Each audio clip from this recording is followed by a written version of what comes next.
And just like that, we are back for the second time here today.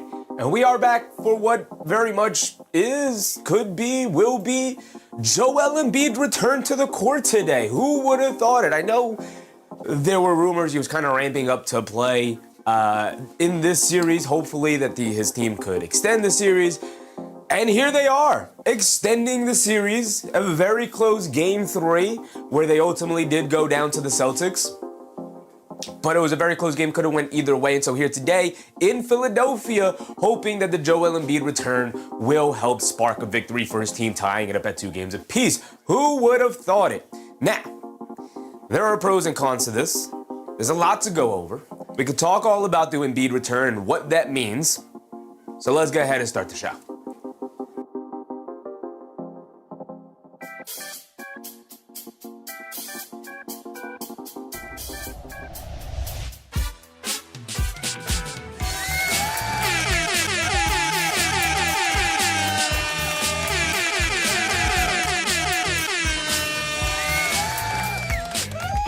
That is correct. That is correct. That is correct. Joel Embiid will make his long-awaited return. Many thought, like me, he would not be able to at least return for the series. That at earliest, he'd probably have to wait until the second round. But, I don't know if I want to say a shocking return, but in a return that I don't think many people expected, maybe even some of the Philly people maybe didn't expect.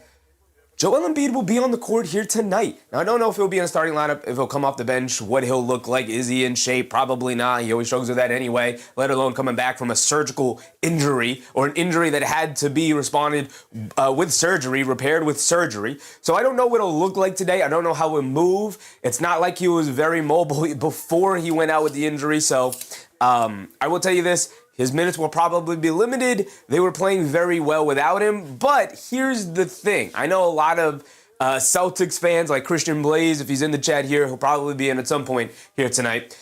He has said, please bring Joel Embiid back to this series, because usually a guy like Joel Embiid gets picked on defensively at this point in his career where he has a lack of mobility, especially coming back from a surgery. Christian Blaze, there he is, right, brother? You wanted to see Joel Embiid back in the series. You feel like you have a better chance. It's going to slow down this Philly team that when Joel Embiid is out, this is definitely the case. So when Joel Embiid is out, this Philadelphia 76ers team 1,000% becomes Tyrese Maxey's team. Tyrese Maxey, right? And Tyrese Maxey, we know, wants to play fast. He's going to get out there and move. And in doing so, the Celtics, it's not that they can't run, but I think their preference is to play in the half court. And if you have Tyrese Maxey and VJ Edgecombe and Kelly Oubre and all these athletes that they have flying around, running up and down the court, it could throw off your momentum, could throw off maybe some of your legs. Maybe that's an explanation as to why the Celtics have been shooting it so poorly the last couple of games. We'll see. Coming into tonight, obviously, it's a very, very important game for both sides. The Celtics don't want the series tied up at 2 games apiece. 76ers don't want to go down 3-1 because the series kind of feels like it's over at that point, even though it's not, but it kind of feels like it. Captain Nass, what's up, Captain Nass? 2-1 Celtics. Celtics lead at 2-1 right now, yes. Christian Blaze said, yeah, not going to lie, I'm worried this will be 2-2 tonight if we keep chucking up threes. So here's the thing with Joel Embiid in the paint. Here's how I see it happening. And we'll obviously see how it plays out in the game, but here's how I see it happening. Joel Embiid is essentially going to be playing the Andre Drummond minutes. I don't think he's going to play 30 minutes tonight. I don't think he'll be a regular rotation guy as if it's the regular season. He's coming back from a surgery, right? Christian said, definitely not confident to beat the Knicks nor the Hawks playing like this. I tell you though, Christian, the way the Knicks have been playing, I know they had a really good last game against the Hawks, but the way the Knicks played the first 3 games of the playoffs, I wouldn't be confident to beat the Celtics playing that way. So I don't know if any team is super confident right now to beat anybody playing the way that we're all playing. The Cavs, the Raptors, the game we watched earlier today, a rock fight. I don't know if any of those teams should be confident against any other team in the East. The Knicks and the Hawks have kind of been up and down in that series, even though they've been evenly matched. The Celtics and the 76ers have both been kind of up and down, even though they've kind of been evenly matched. The Pistons and the Magic, again, up and down, even though they've kind of been evenly matched. The Fleece said blasphemy. It's just, we know that they're better than those first 3 games, please. they're not going to win a championship playing the way they played in the first 3 games. The problem is, what is the confidence level that they'll play better? For me, it's pretty high, but it's going to be dependent on the individual, obviously. I think the Knicks, game 4 is a lot more, it's a lot closer to the level that we think the Knicks could play. But even that game, I feel like they left a lot on the table. Brunson obviously still struggling. I more so think it's a combination of the ankle stuff he's dealt with all season. Post All-Star break, he's not been great. He's been good, but for Jalen Brunson Sanders, he's been pretty bad. And then the Dyson Daniels matchup is just awful for him. He's always struggled in the Dyson Daniels matchup. But, you want to be playing your best basketball. And right now, I don't know if any team in the East right now is playing the best other than Orlando. But Orlando still has its major flaws. It still struggles to score the ball. So Christian said, that last game, playing through Cat unlocked the defense. Hopefully they can continue that. Counting on Brunson ego to mess that up, though. Brunson does have an ego where he feels like he's got to be the guy. I think that coincides with him being the guy for 3-4 years now with the Knicks. But also, he's got guys on that team. It's part of the reason why Josh Hart is on that. I wholeheartedly believe in the background, like behind closed doors, Josh Hart lays into Jalen Brunson. Like, bro, you better pass the ball. Look at these plays that you're running. You're hogging the ball to it. I wholeheartedly believe that that's happening. It's part of the reason why Josh Hart is so valuable to the team. But DeFelice said Rick Brunson's going to humble him a little. We're good. You also have Rick Brunson out there who will also humble him. I genuinely think having the Nova guys around Jalen Brunson is also to kind of like pull him back down to earth every now and again if he starts to get a little inflated, Hashman said, Jayson Tatum has been again since he's been back. He has been. Since literally game 1. Little, rust he was shaking off, but he's looked good since game 1. He's looked like Jayson Tatum. Maybe settling for a little too many jump shots, but that's always been a criticism with Tatum on the Celtics. He settles for a lot of jump shots, right? But let's run through it real quick. We know Tatum. We know Brown. 2 stars of the team. Nikola Jokic and the Nuggets faced more than just a brief controversy in Minnesota? Oh. Okay. That was a weird. Never mind. That was just something else. I thought they were going to be announcing player suspensions because of the fracas at the end of the game, but there was nothing about that. Lana Monis, what's up, brother? Hashman said, is Embiid starting tonight? So we know he's playing. I assume he's going to be starting, but I don't have any confirmation on that right now. We should be tipping off in about another 10 minutes or so, but. So we don't have to go through the starters here because we know what Tatum's going to do. We know what Brown's going to do, right? This is game 4. We know what they're going to do. Rob P said, yes, he is starting. Thank you, Rob.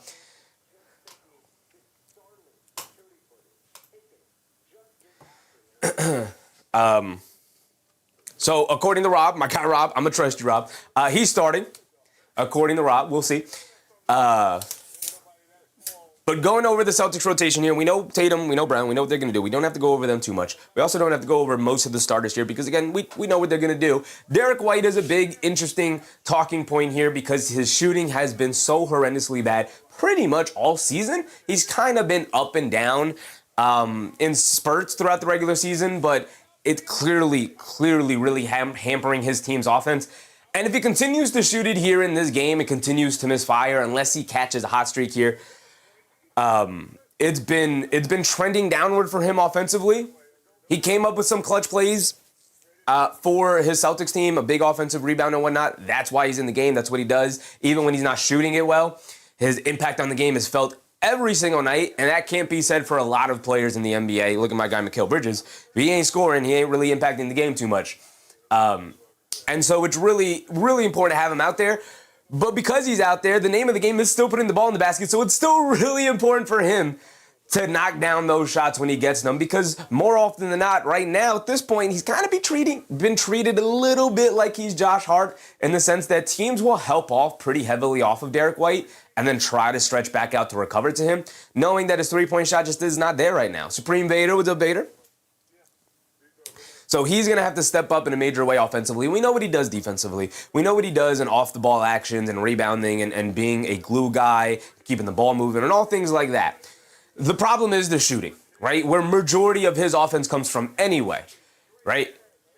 And if the shot isn't there, maybe it's time for him to put the ball in the basket and get into the paint a little bit more often. Why did the game switch? Where is this game on? It's not on ESPN. Okay. All right, I guess we're going to go over to ESPN then and check out where this game is. It's on NBC. Gotcha. They just tuned into the hockey game, and I was like, what's happening? What are we doing? This is not what we're here for. So I'm going to pull up the game because it is 7 o'clock. There we go. NBC and Peacock. So whichever you guys can watch it on. It's on NBC and Peacock. Hashman said even if he's starting, he will be 100% is the real question. Well, he won't be 100%. I don't even think it's a question. He is not 100%. He's coming back from a surgical procedure. But I'll tell you this. We'll get to him in a second. Let's continue with the Celtics here real quick. Payton Pritchard off the bench. One of the best, if not the best, sixth man in the NBA. Continues to play well. If he shoots it well, the Celtics generally find good offense and have enough offense to be able to pull the victory off. And when he plays poorly, they kind of run out of offense because between Brown and Tatum, like we know they can be kind of sporadic with their shooting. Brown has found a rhythm this season of attacking the basket and knocking down those mid-range shots. But Tatum just coming back from the injury, settling for a lot of jump shots, and for the most part, very inconsistent, wildly inconsistent from game to game in that regard. And so they kind of desperately need Payton Pritchard to play well. Nimi Keita as the center has kind of been hit or miss as well during this playoff run. Adem Bona has given him issues as an athletic big, kind of matching his athleticism. Felipe, what's up, Felipe? So we'll see how he matches up with Joel Embiid in the starting lineup here tonight. I suspect Embiid might give him some troubles, but we'll see. Again, we'll see what Embiid looks like coming back from the injury. Rob said Vooch and guards are going to play a ton to stretch Embiid. Very good point, Rob. Absolutely. Speaking of, Nikola Vucevic, like you said, probably going to play a bit more here tonight. The problem you see with Vucevic is they'll play the matchups in terms of we'll spread out Joel Embiid out to the perimeter. We'll see if they keep Embiid guarding the stretch big here and maybe they move him off on somebody else. But that's the beauty of the Boston Celtics is they could just put 5 shooters out there and then who does Embiid guard anyway? I suspect they'll probably still keep him on Vooch because I don't know what kind of lateral ability he has. I think it's more so to just put him in actions and pick up pop actions, but we'll see. We'll see what the matchups are, how Joel Embiid hangs in there. Even when fully healthy, he struggles to guard stretch shooters like this, to your point, Rob. Sam Hauser in the starting lineup is really just a three-point shooter for them. Outside of that, he's an okay defender, solid defender, holds his position well. Knock down shots is the most important thing for him, right? Hugo Gonzalez is a part of the playoff rotation right now. Baylor Shireman is, and he's pretty dang important. Really good energy, wing off the bench, brings defense, brings energy, brings rebounding, brings shot making. And for a team that kind of needs all of those things, I'm surprised Joe Mazzulla isn't leaning on him maybe a little bit more. I feel like he could play him a little bit more. Jordan Walsh also gets some spot minutes here. He's an excellent perimeter defender, but obviously kind of hampering yourself. He's really just kind of a spot-up shooter at this point in his career. Still only very young, still only about 22 years old. He's got the bandage on his hip and something tied around it. Shout out Joel Embiid. So let's go down to Philadelphia 76ers because this is probably the more interesting part of this with Joel Embiid returning. How does this impact the 76ers? Matt's up. What's up, Matt's up? How does this impact the 76ers? Tyrese Maxey, when it's his team without Joel Embiid on the court, this team plays at a breakneck pace, right? They get up and down the court. But when Joel Embiid is on the court, welcome back, Joel Embiid. When he's on the court, the 76ers tend to play a little bit more in the half court and tend to play a two-man game between Embiid and Maxey, obviously utilizing your 2 stars. But Embiid, even coming back from an injury, but even prior before that, dealing with his injury history, Joel Embiid doesn't want to get up and down the court, nor do I think he can kind of get up and down the court here today or during the regular season anyway. There's been a bit of a tumultuous season for him in and out of the lineup, and then obviously the emergency appendectomy. But with him out on the court, he's going to be playing an Andre Drummond role. So I assume Drummond is out of the rotation. They'll start Embiid. They'll bring Bona off the bench. And Bona's been fantastic. Here's the thing. Bona has been in foul trouble the last couple of games. Tends to struggle with that, especially when trying to match the energy and athleticism and rebounding of a guy like Nimi Keita. Can just pick up cheap, easy fouls, but he's been an excellent rim protector for them. I think swapping out Andre Drummond for Joel Embiid is actually going to be a phenomenal, obviously Embiid is better than Andre Drummond, but the thing that you lose with Andre Drummond is the unpredictability. On any given night, it feels like Andre Drummond is turning back the clock, and it feels like, 2012 Andre Drummond, 2014 Andre Drummond, whatever year it was that he made the All-Star game. And he could be dominant in the paint, dominant with his rebounding, dominant with his rim protection. But Embiid, for the most part, is going to be better than him. He's a bigger threat offensively. He can play as a hub. He will attract a ton more attention, especially being guarded by guys like Vucevic off the bench, or even if they go to a Luka Garza. So we'll see. We'll see what he looks like offensively out there. He might be a stiff. He might not be able to move at all. And then it might be easier for the Celtics and those guys to guard him anyway. So we'll see how the matchups play out. But again, I don't see any way it isn't better to have Embiid in the lineup versus a guy like Andre Drummond. As much as I like Andre Drummond this season, because mostly it's because he's kind of a hilarious player at this point in his career, but I can't see any downsides to having Embiid over Drummond in the rotation right now, unless Andre Drummond can't move at all. And that is definitely a possibility coming back from a surgery. Christian said Hugo Gonzalez moves faster than Jordan Walsh and can keep up with VJ, but he hasn't been playing. You can only play so many guys, and if you're replacing Jordan Walsh with Hugo Gonzalez, you're kind of trusting the rookie to make shots in this. And I know Jordan Walsh, it's his first year in the rotation as well, so you're going to trust somebody. You have to trust one of those guys, put your trust in one of those guys. And clearly Mazzulla's chosen Walsh, but for sure, he could at any point change his mind. Paul George is going to have to continue to play well, continue to tick back the clock here, but with Joel Embiid out there now, might not be relied upon as much as an offensive threat. We know as the game has gone on, Paul George can sometimes struggle with that at this point in his career. He's a glorified role player, high-level role player at this point. VJ Edgecombe, the rookie, had a terrible shooting game the other night after an explosive shooting in Game 2, so we'll see what he has tonight. Again, rookies can vacillate between being awesome and being, too young for the moment. So we'll see. Guys like Quinn Grimes, Kelly Oubre, Justin Edwards, these are guys you're going to have to watch on a night-to-night basis. But we're off and running already, pretty quick. 7:07. We thought we had a couple more minutes left, but we're off and going. Tatum has it up top, being guarded by Paul George, coming to his right, off the Queta screen, inside the Queta to the rim. Big one-handed hammer, and that's one way to send a message. They throw Joel Embiid in that pick and roll right away. And they hit Queta rolling to the rim for an easy one-handed hammer. And that's a poster right away.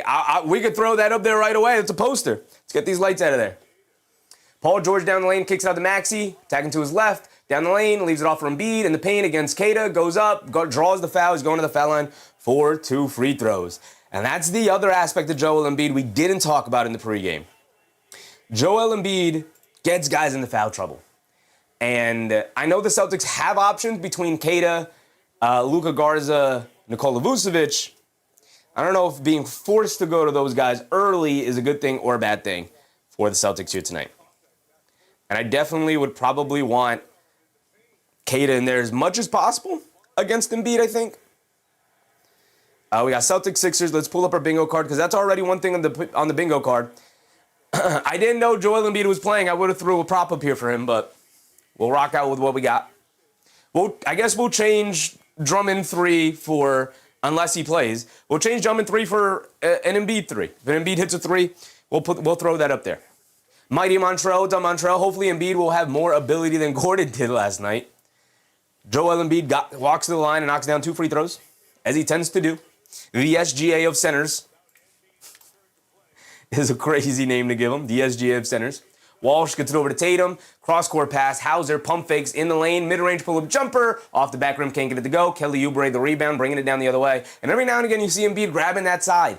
Not the greatest sign. Salute to him for coming back and playing, though. Maxey up top, coming to his left off the Embiid screen. Down the lane, snakes it back to his right hand, over to Embiid. He'll line up the 3, can get it early. Comes up short, Tatum with the rebound, bringing it down the other way. Why does this keep moving on me? Tatum, up top, gets it over to Queta.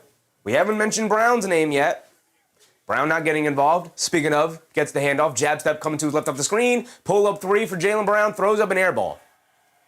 Okay. Ball back to Philly. We have crossover poster and a bingo card filled in already on literally the first play of the night. Maxey has it up top. Gets it over to Paul George. Paul George, jab step, coming to his left, off the Embiid screen. Derek White switches on to George. He's going to look to isolate here. Crossover to his right, down the lane in the paint, kicks in the corner. Edgecombe wide open right corner three. Edgecombe continues to misfire. Did not knock down the three in game 3.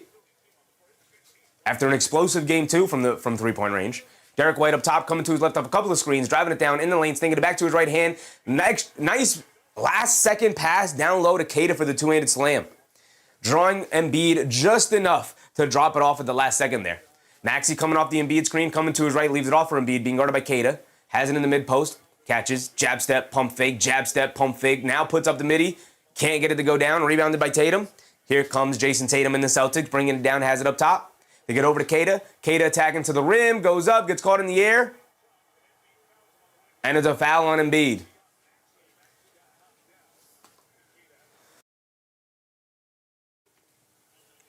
Suns Jen, what's up, Suns Jen? MBM said on the play-by-play, yes, sir. Ron Tardif, what's up, Ron? Weather in northern Maine is phenomenal. Have a great game. Yes, sir, Ron. Have a good night. Keita knocks down the first free throw. He's got one more coming. Mark James, what's up, Mark? Let's go, Boston Celtics. Here they go. Keita with the first 5 points. First 5 points of the night as he misses the second free throw. Here comes Tyrese Maxey bringing it down, 9:30 to go. Maxey over to Oubre, driving to his right, kicks it over to Embiid, down the lane, tries to blow past Keita, and that's 2 fouls on Nimi Keita. That was a quick move from Joel Embiid. Hit the floor pretty hard, and he pops right back up. Look at Embiid go. That's 2 fouls on Nimi Keita. That's going to get him out of the game early.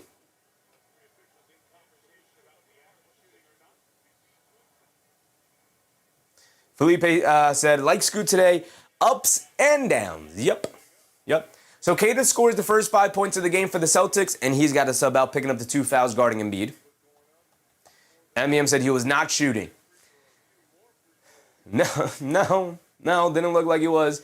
But, yeah, I was going to say, but maybe he gathered. Obviously, that's what they're going to rule. Definitely don't think he gathered, but he's at the foul line for 2. Knocks down the first one. He's got another one coming.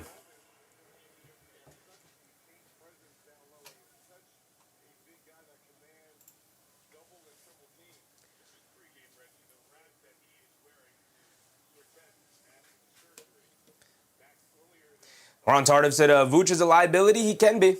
He couldn't be. Matt said, if Embiid is healthy, he'll wreak havoc in the paint against Nimi Keita. He's more skilled, more experienced, more talented. Yeah, but that's never really how the matchups tend to work out. Keita just has to match his physicality and play him straight up and keep him out on the perimeter. And with Embiid, not 100%. He's just not. He's coming back from surgery. Keita can definitely do that.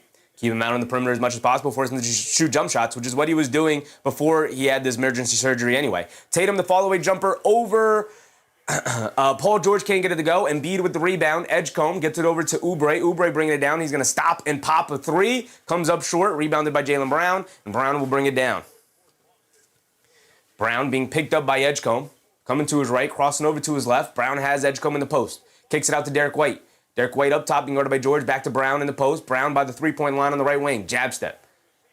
Coming to his left. In the paint, loses the handle.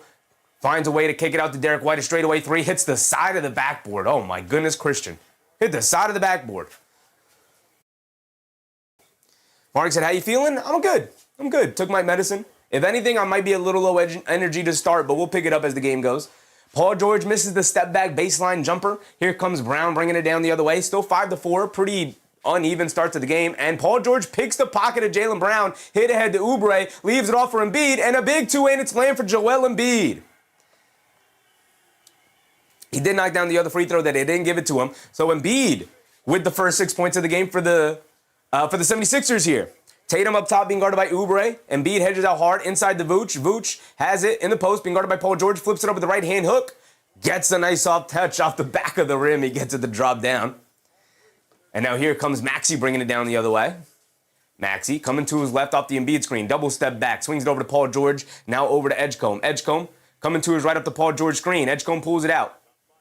Swings it out to Oubre. Oubre trying to get it to PG. Oubre's going to attack Hauser off the bounce. Coming to his right, spinning to his left. Down the lane, leans in. Layup, can't get it to go. Battle for the rebound. Knocked out of bounds by Vucevic. It'll stay here with Philly. The shot attempt did hit the rim, so it's 14 on the shot clock for the Sixers. MBM said, I'll take the Sixers. Frosted Flakes. What's up, Frosted Flakes? Christian Blaze said, gonna have to trust in D. White no matter what, unfortunately. Yeah, unfortunately, you're just gonna have to hope he finds a way to knock down shots. He does too much of the other small things on the court for you to pull him out of the lineup. Oubre, a right corner three, too strong, can't get it to go. Oubre comes out ice cold from the perimeter. Here comes Tatum bringing it down against Paul George. Tatum dancing with it. Coming to his right, swings it over to Hauser in the corner, pump fakes down low to Vucevic in the lane, high float, high little flip shot, can't get it to go down, picks up his own offensive rebound, and tips it up and in. Embiid had to switch out and close out onto Hauser in the left corner, which left Vucevic down low against a couple of wings. They kick it out to Paul George. Embiid wants it in the post, he gets it, has Vucevic in the post, drop step, lays it up and in. Whew. Embiid looking pretty good. Looking pretty good. Defensively, obviously, he's going to get picked on. And that's the thing to watch out for here tonight. Tatum pump fakes, tries to get over to Vucevic. It's a bad pass from Tatum. Vucevic wasn't ready for it. It goes out of bounds. We're going to get a timeout. And Embiid egging on the crowd, egging on his home crowd, trying to get them into the game, trying to get them hyped for it. 6:35 to go here in the first quarter. Timer's far behind, but we'll catch up. MBM said, too easy. Crowd is engaged. Yes, sir. Yes, sir. Frosted Flakes said, let's go Celtics. There you go. Suns Jen said, yeah, at least my basketball team had a comeback win today.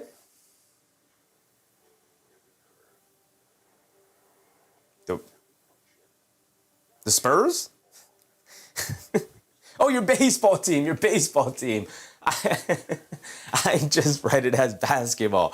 Got you, Suns Jen. Yeah. I was like, the Suns didn't play today. Am I crazy? Am I taking too many meds? What are we talking about? Got you, brother. 6:35 to go. We'll take our timer down. We can also go over what we got on our bingo card here. Mark said, because Philly fans are frauds. Christian Blaze said, the slower pace for Philly is nice to see. You definitely prefer it if you're a Celtics fan, I think, for sure. There we go. Ron Tardif said, I find Nimi needs to get to the gym and lift weights. He can be soft at times and get pushed hard in the paint. I think it's a core strength thing. I think it's a balance thing. I think it's an experience thing. I think it's all those three things. Like, yeah, you got to hit the gym, I think he's got to strengthen the legs, got to strengthen the core. He's got to work on his balance so he stays on balance against guys in the post. And then also when sliding his feet. And then also has to work on... he also just needs experience as well. This is really its first year, part of an actual rotation. Kind of feels a little bit like a rookie year for him. Sunset and Skyline said, who do you think? I don't know. I still feel like Boston's the better team. I just have a hard time always picking against the better team. If the Celtics play to their average, they should be able to beat the Sixers team. But you get Joel Embiid back, it throws a monkey wrench to everything that has happened in the first 3 games. So we'll see how it plays out. Daniel Dash. What's up, Daniel Dash? Marcus Miller said, let's go Celtics, show some Celtics pride. There you go. Mindset John. What's up, Mindset John? Sons Jen said, maybe we both need glasses. Maybe. I feel like I definitely have to get mine adjusted. They're a little loose now. Mindset John said, my man, I'm glad Joel gets to play. I expect good basketball game tonight. Me too. Trapped in the 90s. What's up, Trapped in the 90s? Appreciate you, brother. Sons Jen said, yeah, that Blazers game was a bummer. A little bit of a bummer.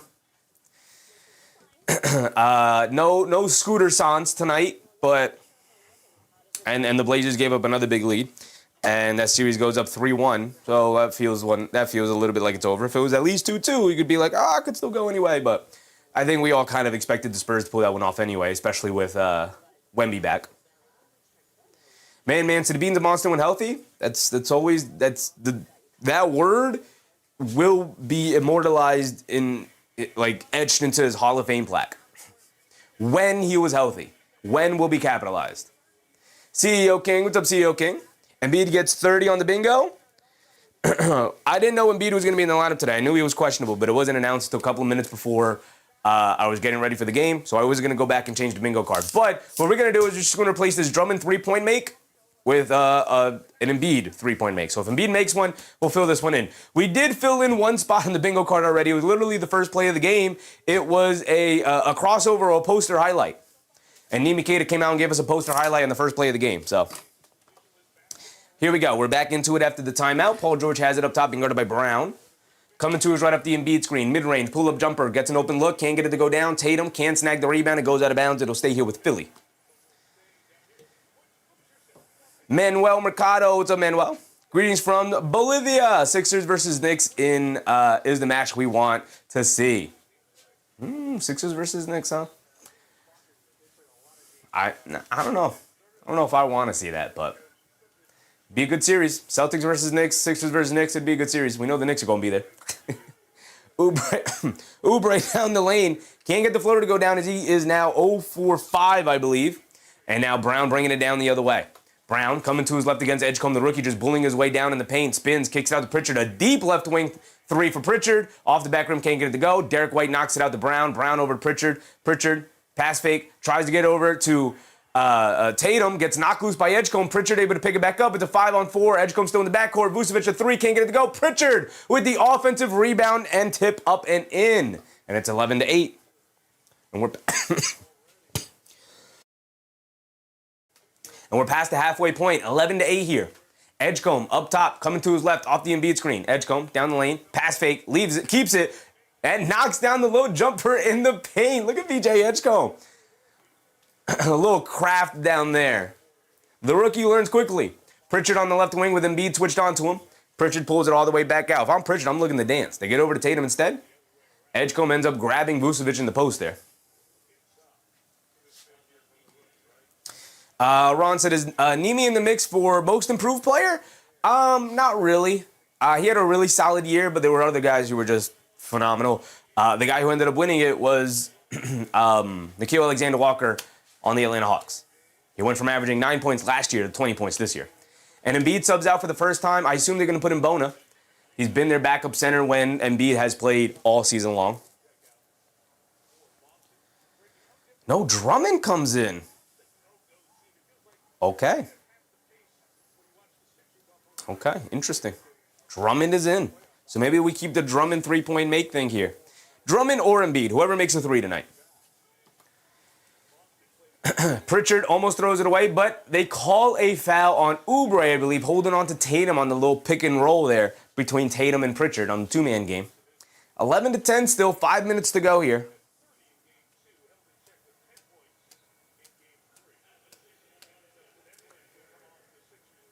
Justin Edwards is going to check into the game here for Philly.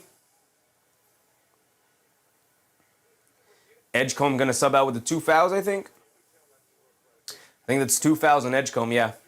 And he's going to sub out now. They get in the Pritchard up top being guarded by Maxey.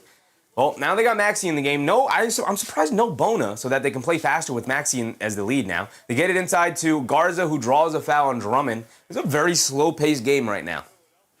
Very slow-paced game. A lot of whistles, a lot of stoppages in play.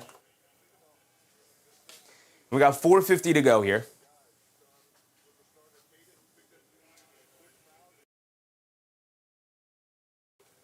Luka guards it to the foul line for 2. Misses the first free throw. Joe Mazzulla going deep into the bench as Jordan Walsh is going to check in here for Jaylen Brown. Going deep into his bench. He's played all 3 of his centers already in this first quarter, and we're still at the 5-minute mark.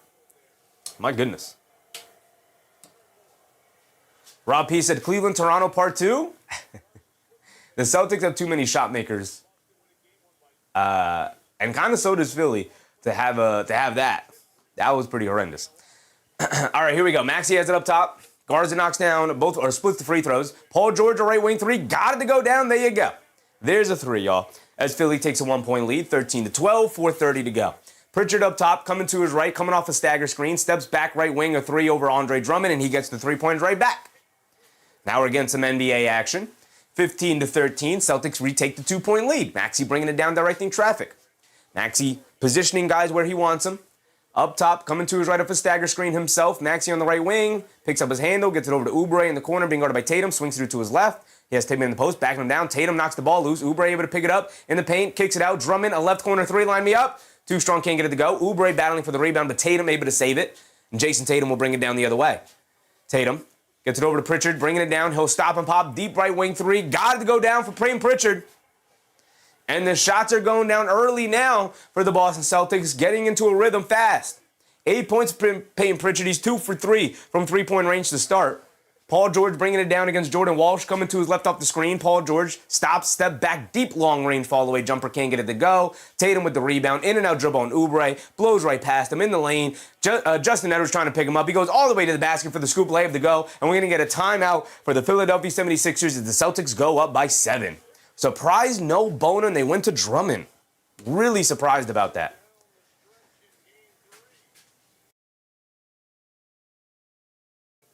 Christian said, yup, this Embiid Sixers team too slow for us now.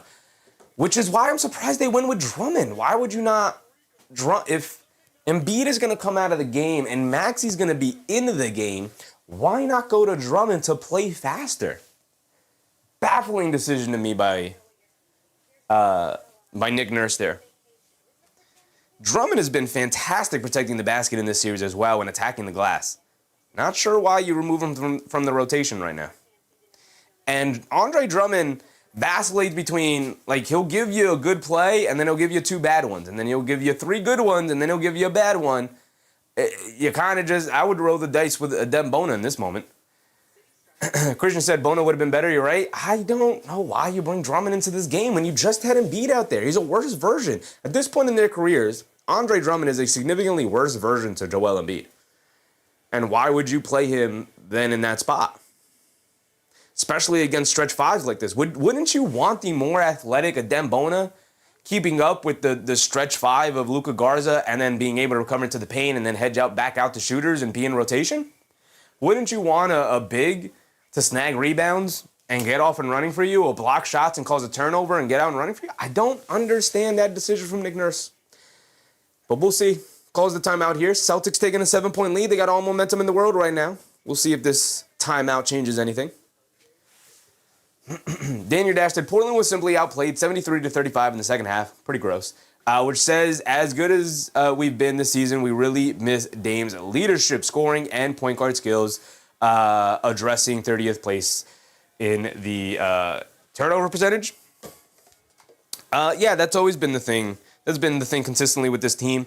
Part of the reason why they drafted Scoot Henderson to begin with is they needed a point guard, and Scoot Henderson obviously hasn't developed into that. At this point, he's looking more like a guard/wing, an off guard, than a true blue point guard who can lead his own team. But yeah, you need a point guard out there, and we'll see what Damian Lillard looks like next year coming back from the from the injury. But Christian Blaze said Nick Nurse doesn't have too much depth to switch with. Philly's bench kind of sucks. Yeah. But they've competed with the Celtics in the last 2 games utilizing that depth. It's fine enough. It'll get you over the hump. Maxey has yet to take a shot tonight.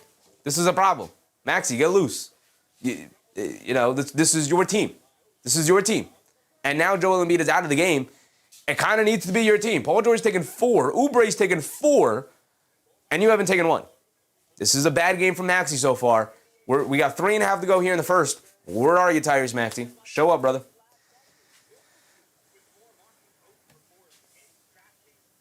MBM said Sixers are who we thought they are, mediocre. I never thought the Sixers would beat the Celtics in this series, nor do I think I even want that. But make it a tougher series. It's 2-1. Pull off this victory today, make it 2-2. You know, then if you lose in 6, I don't care at that point. It's fine.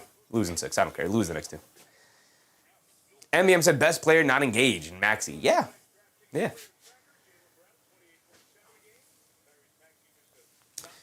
How do you have Tyrese Maxey, who averaged over 28 points per game in the regular season, not take a shot in the first 9 minutes of the game?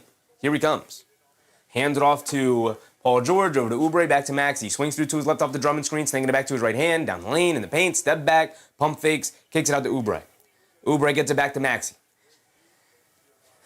Maxey telling everybody to step away from him. He's going to isolate, stop, turn, spin, step through, spin again, fall away jumper over Walsh. Looks like Walsh got a piece of it.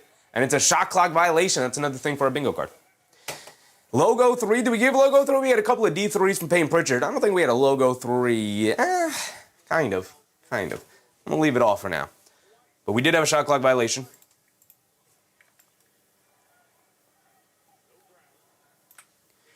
Tatum up top, coming to his right, off the guards the screen. Drummond switched onto him. Tatum crossed over to his right, step back, puts up the step back 3, comes up short, but a foul on Andre Drummond. Bona could guard that better than Andre Drummond. I am baffled by the Andre Drummond substitution, man. I really am. All season long. What is with head coaches utilizing something all season long? There's, obviously conversations we've had about Mike Brown and the Knicks since the playoffs started. What is with head coaches utilizing one rotation all regular season long and then abandoning it come playoff time? Tatum knocks down the first free throw. He's got 2 more coming. He can get this to a 10-point lead already. Embiid comes up off the bench. He's coming back into the game. So is Dominic Barlow going to check back in here? Terrible minutes for Andre Drummond. Got picked on relentlessly. Tatum knocks down the second free throw. He's got another one coming.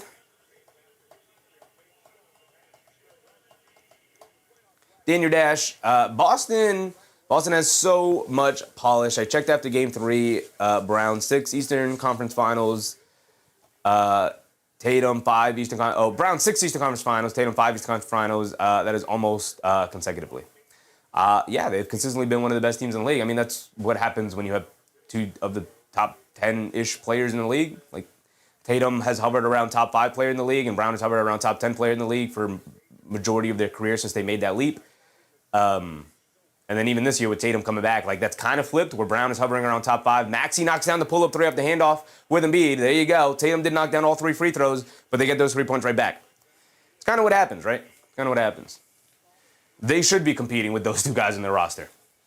Payne Pritchard pulls it out, dancing with it against Barlow on a switch. Crosses over to his right, down the lane, leans in, pump fake, now puts it up over Barlow. Barlow maybe got a piece of it. No, Payne Pritchard just shot that one up to the moon. And he gets it to drop down, a little fall-away jumper in the paint. Payne Pritchard's so good at getting those shots off. 2 minutes to go here. Come on, timer, keep up with us. Embiid up top, hands it off to Maxey, coming to his left. Maxey coming to his right in the mid-range. Behind the back to nobody. A bad pass for Maxey. Turns it over. Ball back to Boston here. Robert Davis, what's up, Robert? My Celtics good luck charm. We'll see. Celtics have won all the games I've covered, which has been 1. Tatum up top being guarded by Oubre. Tatum dancing with it. Spins. Coming to his left. Off the Vooch screen. A pull-up 3 over Barlow. Way up on there, but Baylor Shireman, the offensive rebound out to Pritchard. Pritchard pulls it all the way back out. Gets it up top to Tatum again. Tatum a couple of heat check shots. I don't know about that. Tatum dancing with it against Barlow now. Coming to his right. Crossing over to his left. Pulling his way into the paint. Kicks it out to Walsh. Extra pass to Vucevic. Left wing 3. He's open. Can't get it to go. Long rebound. Jordan Walsh just out-hustles everybody to the ball. Wow. What a hustle play for Jordan Walsh there. Get over to Tatum. A deep straightaway 3. Comes up short. Rebound to Shireman. Over to Tatum. Down the lane. Kicks out to Pritchard. Wide open right corner 3. Nobody around him. He misses another one. Battle for the rebound. Knocked out of bounds by Philly. It's going to stay here with the Celtics. Waiting on the official call from the ref. But Philly can't grab a rebound right now. My goodness. I'm looking at their rotation of players right now, and I'm wondering, these are not even terrible defenders. Rebounders. And they inbounded to Vucevic in the paint. Immediately gets fouled by, I think, Barlow there. Or Oubre. I guess Justin Edwards is the weak link in this rebounding squad here, but Maxey is pretty good at getting those long rebounds. Oubre is a decent rebounder for his position. Embiid is lacking this season in the rebounding department, obviously, because of his lack of lateral movement. As Vucevic misses the first free throw, he's got another one coming. Barlow's a pretty good rebounder for his first spot. But the Celtics just out-hustled them in that spot right there. And a little serendipity with the ball went right back to a couple of their guys, sure, off some mysteries, but they just really out-hustled them to the ball. But Vucevic can't take advantage. He misses both free throws. So after like 5 opportunities there, the Celtics walk away with 0 points. Maxey has it on the left wing. They get it to Embiid in the post, being guarded by Vooch. Faces up. Left baseline, sees the double team, steps through. Ball knocked out of his hands. Pritchard picks it up. He shot out of a cannon, bringing it down the other way. Pritchard pulls it back out as Edwards recovers in front of him. They get over to Tatum, being guarded by Barlow. Crosses over to his left, spins to his right, down the lane, kicks it out. Shireman wide open, right wing 3. Shireman knocks it down. There you go. 12-point lead for the Celtics here. Here comes Maxey bringing it down. Maxey coming to his left off the Embiid screen, coming to his right, and they call a foul on Joel Embiid, extending the elbows out, trying to set a screen. Daniel said, very empty bingo card, but just started. Yeah, our bingo cards usually don't get filled up until the second half.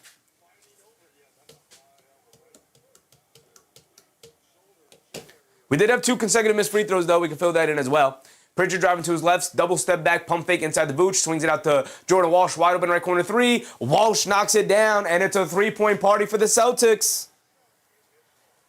And it's an early 15-point lead here for Boston. They're 4 for 12 from 3. Philly's 2 for 7. But the ball movement has been phenomenal for Boston here. Maxey has it up top. Maxey coming to his left off the Embiid screen. Now coming to his right on the re-screen, driving it down, swings it over to Embiid, foul line, pump fake, now puts up the jumper, comes up short, gets the nice soft touch though. They get over to Pritchard, he's going to rush it down, he loves these moments, crossing over, coming to his left, Embiid switches out onto him, he just blows by him, throws it up off the one leg, and he got it to go down. That's what he does. That's what he does. MEM said Boston smells blood. Yes, they do. Yes, they do. Larry Jr. Herrera, what's up, Larry? Is this Embiid's first game back? How's he looking? It is his first game back. He's looking like a stiff out there. I'm not gonna lie. Not really moving well at all. Not rebounding well. Not defending well at all. The Celtics are picking on him relentlessly. He does have 10 points, so I guess the box score looks good. 10 points, 3 for 5 from the field, looks really good. But no, he has not played particularly well, to be honest. He's actually slowing down Philly a tremendous amount. Only 18 first quarter points here for Philly. And sure, really solid defense from the Celtics, but this is what happens when you don't get the shot opportunities. I'm sure if we go through the team stats, the Celtics dominated the possession battle. They had like 5 offensive rebounds in one possession. Christian Blaze said, prayers answered. Thank goodness. The basketball gods answered. Troy Jeffries, what's up, Troy? NBA playoffs classic. We'll see. This one might end up being a forgotten series and a forgotten game with the way this game is going. It's a 16-point early lead here for the Boston Celtics. MEM said you got to play way more physical than that. Boston getting whatever they want. I mean, it's not even the physicality that's doing it. They're just stiffs out there. They're not moving. They're not snagging these rebounds. This is your season on the line right now. You should be battling for every single loose ball. There was that one play that I've referenced already a couple of times where they snagged like the 5 offensive rebounds and they missed all 4 shots. Vucevic got fouled on the 5th attempt and then went to the foul line and missed both free throws. Right?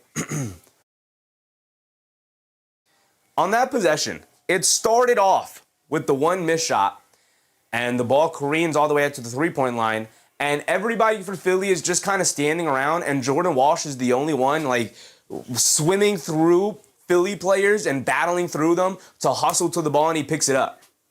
You know? And it's like, your season is on the line. Somebody go get that. That was a free ball. That was a 50-50 ball, and nobody wanted it more than Jordan Walsh. How does that happen? You know, if you're Philly. Like, it wasn't even like a battle, like 2 guys going at it at the same time, and Jordan Walsh ended up with it. No, Jordan Walsh just swam through like 3 Philly players and then ended up with it. You know, like he just out-hustled everybody to it. In a quarter where Jayson Tatum was 1 for 5, I mean, come on. Payton Pritchard's knocked down 3 threes already. Speaking of, what do we have up here for Payton Pritchard? 2 consecutive missed free throws, by the way. Payton Pritchard, we have...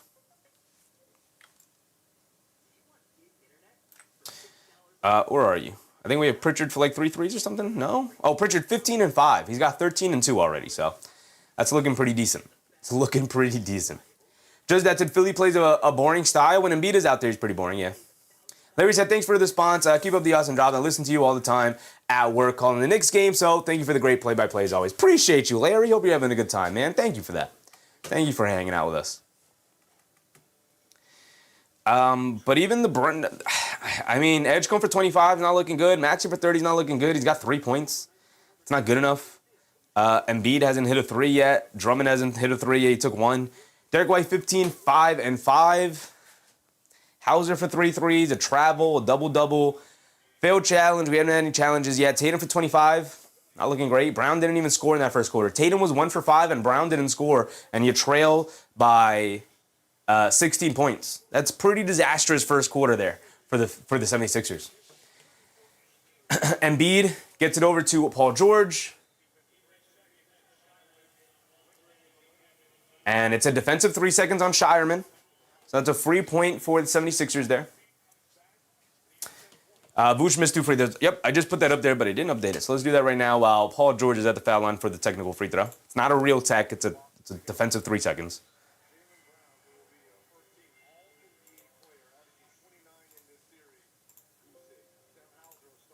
There we go. Oh, I'm going to count that boost, that last second Payne Pritchard 3 as a logo 3 too, by the way. I'm counting that. It was a one-legged on the run at the end of the clock. Pretty deep. I'm counting it. Joel Embiid a 3. He comes up short, rebounded by Jaylen Brown. We're bringing it down the other way. Pritchard up top, attacking to his right, stops, crosses over, step back, double step back, fall away jumper, gets blocked by Barlow that time. And they hit ahead to Barlow, under the paint, pulls it back out over to Embiid. Stops at the foul line, puts up the low jumper, in and out, can't get it to stay. Jaylen Brown the rebound. Brown up top being guarded by Paul George. Brown coming to his right, crossing over to his left. Down the lane against Paul George, lefty layup. Can't get it to go down. Shireman battling on the glass. Rebound knocked over to Paul George, who's going to bring it down now. Paul George up top, attacking to his right, kicks it out to Grimes, extra pass. Edgecombe wide open, right corner 3. And he continues to misfire, man. He let out all of the basketball magic he had in his hands in that Game 2 explosion. This is all he's got nothing left, man. He has thrown up offers from three-point range over the past 2 games now. They swing it out to Brown. Brown in the right corner, dribbling it back up. Being guarded by Paul George. They swing it over to Shireman. Coming to his right, double step back, puts up the 3. Shireman comes up short. Embiid, good box out and rebound on Vucevic. And he'll bring it down. 10:25 to go here. Embiid on the right wing, picked up by Vooch. He dribbles into the mid-range with a little pull-up jumper, comes up short. And now here comes Pritchard bringing it down, gets it over to Brown. So Joel Embiid comes out and is now 3 for 8, misses the first 2 shots here tonight, in this quarter, I should say. Brown down the lane, draws the foul, and Embiid, he's going to go to the foul line for 2, bullying right through the chest of VJ Edgecombe there, who's had almost no impact here tonight. Matt said Sixers need to need to lock in. They do. They do.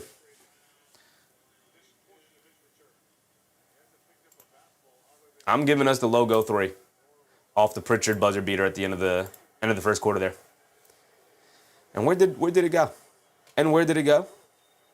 And where did it go? Where's Bingo? There it is. Brown knocks down the first free throw. No, Brown misses a free throw. I'm sorry. He's got one more coming though. There we go. Brown misses the first one. He's got another one coming.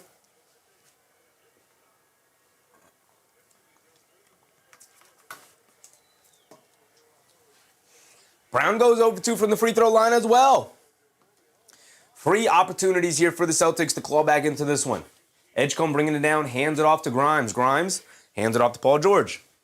Paul George dancing around the Embiid screen, coming to his left. Down the lane, throws up the tough floater. Can't get it to go. Battle for the rebound. Knocked away from Embiid, over to Brown. Brown will bring it down. Brown dancing with it, coming to his left down the lane. Beautiful kick out to Shireman, wide open right corner 3. Comes up short. Hauser with the rebound, swings it out to Vooch, gets it over to Pritchard, swings over to Hauser, extra pass to Brown. Brown stops, now puts up the 3, got it to go down over Paul George. Waited for him to get there, realized he wasn't going to close out hard, and he said, fine, I'll take it anyway, and Brown knocks it down for his first points and his first made basket of the night. Paul George behind the back pass to Embiid, gets it over to Grimes. Grimes in the left corner, gets it over to Edgecombe. Edgecombe, left wing, being guarded by Hauser. Stops, turns, spins, coming to his right down the lane. Throws up the tough fall-away floater, can't get it to go down. Vucevic, the rebound over to Pritchard. Pritchard will bring it down right side of the court. Pritchard, up top, gets it over to Jaylen Brown. Jaylen Brown being guarded by Barlow. Brown, coming to his left, spinning to his right. Driving it down, pulls it back. She's a double team. Picks it up, kicks it out to Pritchard. Pritchard dancing with it against Grimes. Pritchard dancing with it. Double step back, puts up the 3. Payne Pritchard, ladies and gentlemen. And a timeout for Philly as it balloons up to a 21-point lead. Here comes Boston. Looking to take a commanding 3-1 lead. Emprex said Philly's getting cooked. They are getting pretty cooked right now. Gusher face, what's up, Gusher? 76ers can't stop the guard. They can't stop anybody. It's not just the guards. They can't stop anybody. Payne Pritchard having himself a heck of a night here tonight.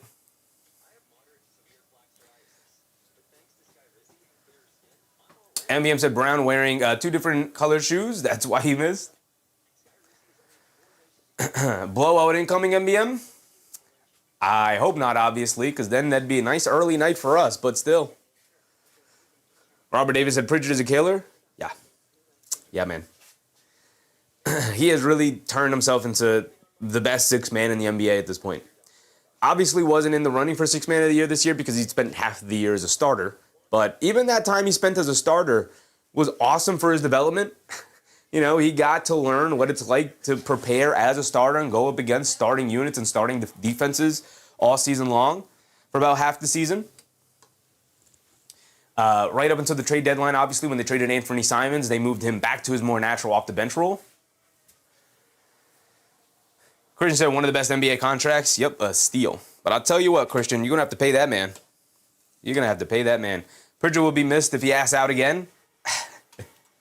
How long is his contract?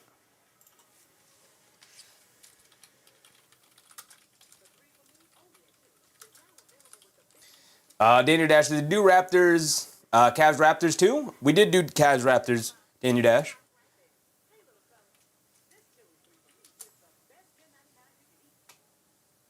Go to Spo Track for that. Payne Pritchard's contract. Oh, man, he's good. Oh, you're good. Oh, no. Well, we're in 25-26. So he's contracted for another 2 years. Yeah, you're good. You're good. And then he'll be a free agent. You're fine. Unfortunately, you're fine. He'll be on the team for a while. Kenta, what's up, Kenta? Embiid is playing. Embiid is playing. Buzzer beater, what's up, buzzer beater? Country said, Knicks and Hawks game tomorrow. What's the highlight? What's the highlight of the game? I don't know. Robert Davis said, they'll pay him at least, offer him a decent contract. Yeah, but he's not going to be a free agent until the 28-29 season. Another 2 years he's contracted after this year. So you're fine. You're fine. He'll be 30 years old during the final season of his contract. He'll turn 31 when he becomes an unrestricted free agent. Whoever his agent is, Payne Pritchard should fire that man. He didn't get him paid, I'll tell you that. Didn't even put him in a position to get paid. Kwame said, I can't believe this score. Sons Gen said, many narratives just wilting away this postseason. Kenta said, good evening, how you been? I've been all right. Could be better, but I've been all right. Dinner Dash said, Cleveland seemed to start well, but I heard Raptors won it. Started to a him here. Cleveland did not start well. Neither team started well. It was a rock fight from start to finish. Neither team could knock down shots at all. The first quarter ended 17-14. It was horrendous. It was a horrendous shot-making game, but fun and entertaining. Alive, what's up, Alive? Christian said, don't forget to give Philly that tech free throw point. We're not doing that. It wasn't a true tech. Drummond comes up hurting. Looks like a quad hamstring kind of thing. He's holding his right side. He can't even get up and down the court. They intentionally fouled to get Drummond out of the game. He did save that offensive rebound out to Grimes, who knocked down the three. Why did they... My score's off. It's 40-22, and Drummond is down on the court, holding his, side area, right here in his leg. We don't know if that's a quad or a hamstring. Possibly a hamstring. Usually when you grab that area like that's a hamstring. He's really laboring, can barely walk off in his own 2 feet. Bona's going to come to the game. Honestly, might help him. Honestly, might help Philly. Christian said, I just mean on the scoreboard. Oh, the technical free throw on the scoreboard. Gotcha. Yeah. 22-40.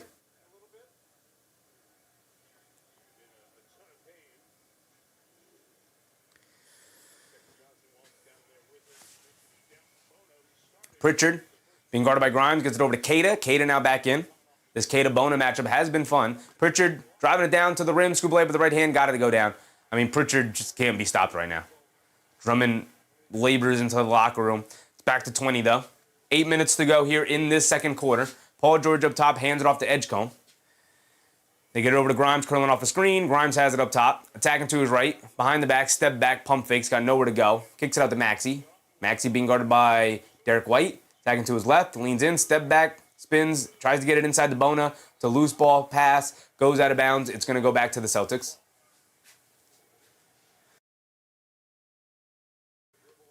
Now Dimitri, what's up, Niall?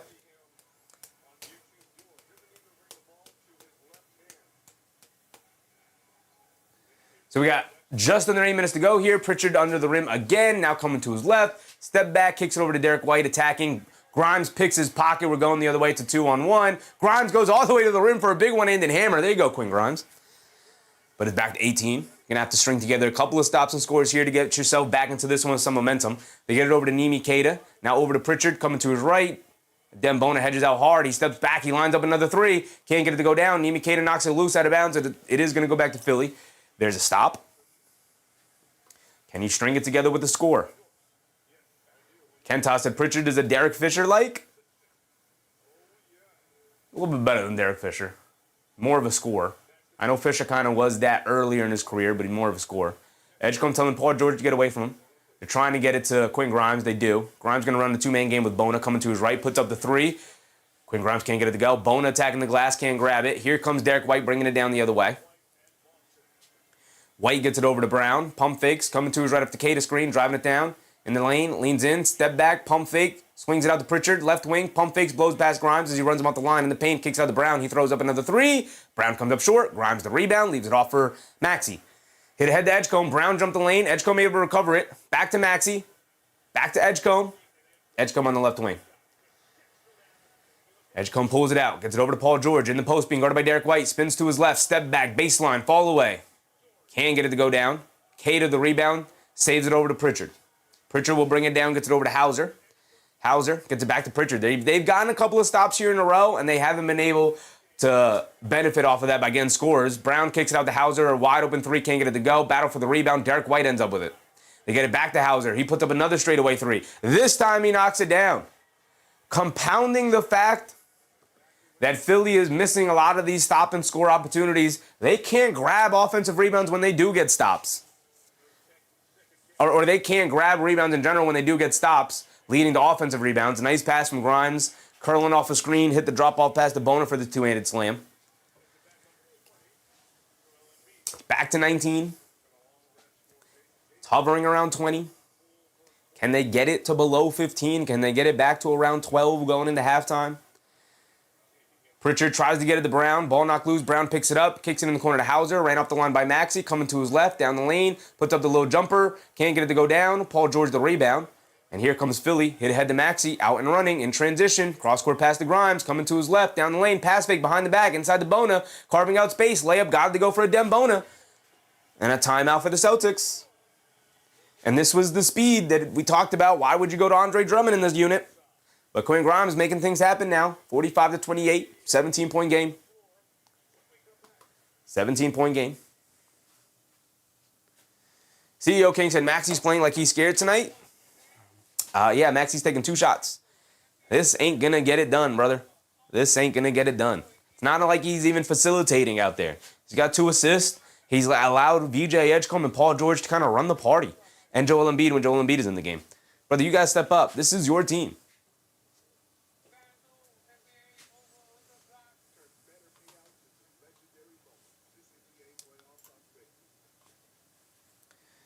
MEM said, whole team's acting scared. Paul George 1 for 6. Edgecombe 1 for 4. Maxey 1 for 2. A combined 3 for 12 for your 3 main guys who have led the way after Embiid went down. Ain't happening. Ain't happening. Man, what's up, man? KD not playing tonight? Yep, their season's over with. Yep, pretty much. Daniel Dash said, yeah, it's quite funny. Like, Scap reckons Jokic is a loser and Denver having another crazy roster. Finished regular season 13-0, AG injured. Yeah, I mean, finishing the regular season on a win streak like that is obviously very nice and very impressive, but it's also a stretch of games where teams kind of just stop competing for the most part, where you got tanking teams wanting to lose, and then you got some teams either resting their guys or wanting to lose to garner favorable matchups. Christian said, Philly is shooting like game 1 again. Should be a double-digit win comfortably. Should be. 17-point game right now. We'll see if Philly can build any kind of momentum. Rob said they just fined Jokic $50K and Randall $35K for that fight, in quotes. The little shoving match they had. The little fracas at the end of the game caused by Jaden McDaniels taking a layup and Jokic taking exception to it. Whole lot of nothing. I honestly think it's pretty embarrassing when people get upset about those things. Like, don't get blown out then. I'm sorry. I kicked your butt tonight. Christian said his horses will get that bag, no problem. Yeah. Sneaker money, MBM. Maybe not for Jokic. I don't even know if Jokic has a sneaker deal. He probably does, but pretty funny. Ain't nobody wearing no Jokic shoes. I'll tell you that. I ain't never seen no Jokic ones out there in the wild. Imagine you pull up to a gym and you see somebody rocking the Jokic ones. I mean, like, all right, brother, you ain't playing on my team, I'll tell you that. Christian said, Jokic got that Serbian Triple Crown money. He does. Them horses be pulling in money. I'll tell you this, though, man. That's an expensive pastime he has over there.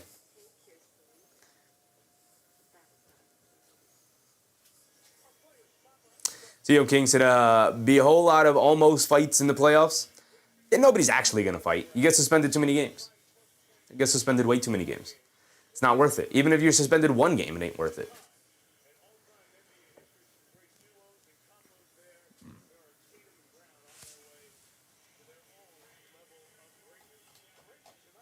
Kentas said, I'd rather buy Ewing shoes over Jokic shoes. I mean, that's already proven. Again, like I said, I ain't never seen no Jokic ones out in the wild. Tatum has it up top. Swings through to his right off the Vucevic screen. We're back into it. Tatum is back in. Pump fake to the foul line. And they call an offensive foul on Vooch. Offensive foul on Vooch. Ball back to the 76ers. Another stop. 17-point game. Can they get to 15? Below 15?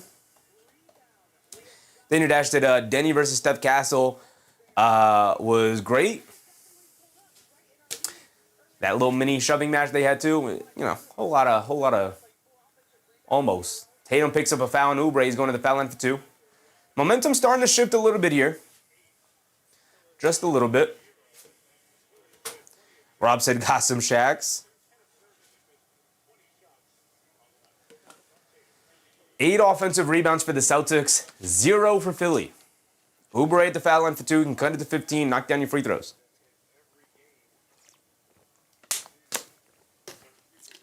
Knocks down the first one. He's got another one coming. Gotcha said Curry's Under Armour sneakers. Yeah, he's no longer with Under Armour either. So Oubre hit the first one.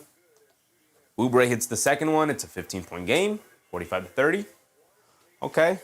Again, string together stops and scores. See where you can get him. Tatum up top, coming to his right at the Vooch screen, driving it down in the paint, going to the rim, leaves it off for Vooch, gets blocked by Embiid, but they knock the rebound back out to Derek White, a wide open left 23, and even Derek White is getting in on the three-point party as he lines it up from the left wing. Here comes Maxey bringing it down, being guarded by White, hands it off, no, fakes the handoff, keeps it. Now hands it off to Oubre, on the right wing, attacking to his left, down the lane, leans in, puts it up, can't get it to go, battle for the rebound, nobody in the paint for the 76ers. Celtics easily pick it up the board. Tatum drives right past Grimes, ball gets knocked loose, it goes out of bounds. It's going to stay here with Boston. 4 minutes to go, 18-point game. LP, what's up, LP? Jokic shouldn't sell tennis shoes. He should sell work boots or cowboy boots since he's about that lifestyle.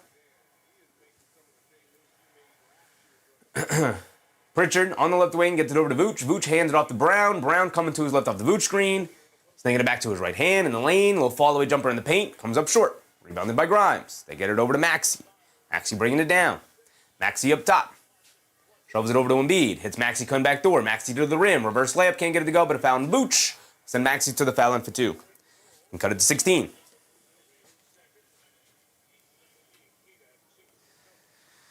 Christian Blaze said, Derek White, welcome back. All it took was for a slow-footed center to not close out to him. That's all it took. All it took was the arrival of Joel Embiid to pick at. Maxey had the foul line for 2. Maxey been incredibly quiet. You're not going to win anything unless Maxey gets 25 plus, unless Embiid goes nuclear. But I don't think that's going to happen in game 1 of his return. G4 said Jeff looked bored. It's the medicine, I'm not going to lie. Like I said, I might be a little low energy and tired to start because I just took the medicine about an hour ago and it's kicking in. But as long as the game is entertaining, it's also unfortunate that the Celtics have such a large lead early in this game. As long as the game is entertaining, we'll bring out the energy. Tatum coming off the screen, pull up 3. In and out, can't get it to stay. Embiid the rebound. Here comes Edgecombe. 16-point game. Edgecombe up top being guarded by Tatum. Coming to his right at the Embiid screen. Driving it down. Kicks it over to nobody. A bad pass from Edgecombe. It's a 4-on-1 fast break. Jaylen Brown's going to go all the way to the rim. Can't get the layup to go down. Edgecombe the rebound. What a defensive stand for Maxey there on a 4-on-1 fast break. They go over to Embiid in the lane. Gets chased down, blocked by Derek White, and it's out of bounds off of Philly. I'm rooting for a good game here.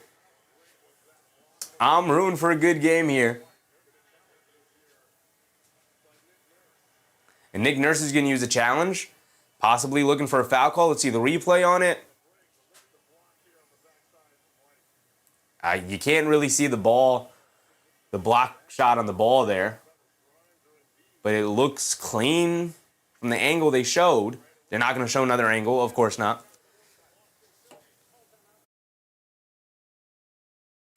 I was too focused to see if there was a possible foul. I didn't even notice who touched the ball last. Lorenzo with the Lorenzo. Is Jokic hurt? He's playing like it. Everybody's hurt. Everybody's hurt. You're one of the best players in the league. Figure it out. Find a way past it. 3:10 to go here. Let my timer tick too far down.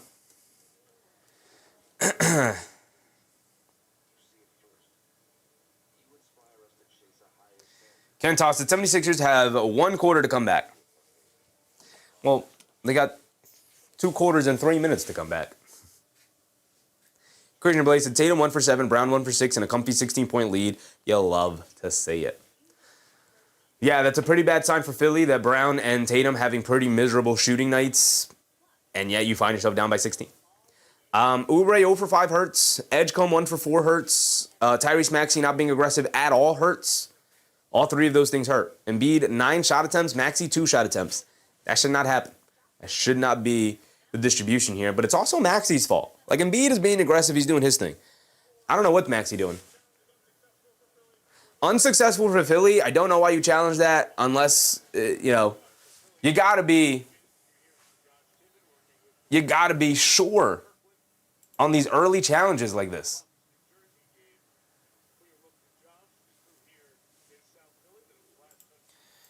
So it's an unsuccessful challenge. That is at least a bingo spot here.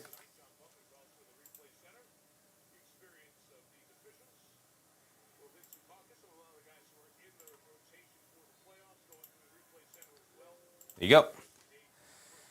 Here comes Derek White bringing it down. It's a 16-point game. 3 minutes to go. White up top, coming to his right off of Garza's screen. Garza back in. Garza hands it off to Pritchard. Pritchard being guarded by Edgecombe. Pritchard coming to his left off the Garza screen. Driving it down in the paint. Going into the basket. Spins off the double team. Kicks it out to Garza. Straight away 3. Garza getting in on the action as well as he knocks down the 3. 51-32. It's back up to 19. So it could have been a 14-point game. Instead, it balloons back up to 19. Tyrese Maxey gets it over to Embiid. They get it back out to Maxey. Maxey on the left wing. Pulls it out, being guarded by White. Coming to his left. Garza hedges out Harden, and a blocking foul on Garza. Suns Jaren said, I think Book got $35K, but didn't hear about Brooks. Suspensions are what I'm worried about. Yeah, it'd be unfortunate if, what is probably going to be the last game of their season, they don't have Brooks out there because he gets suspended. I don't think the league would do that. Keep him out there. LP said, Maxey reminds me a bit more athletic RJ, primarily for his inconsistent play, too much bipolar play. I think Maxey's been pretty consistent. This is the first time, actually it's like the second time this season, I've watched him where he's just been a complete no-show. Maxey coming to his left, gets it over to Embiid. It's a really great defense from Boston, but Maxey, you got to find a way past it. Nice backdoor cut. Embiid a nice pass. Maxey gets the layup to go down. 17.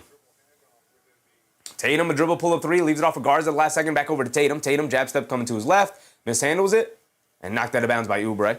It'll stay here with the Celtics.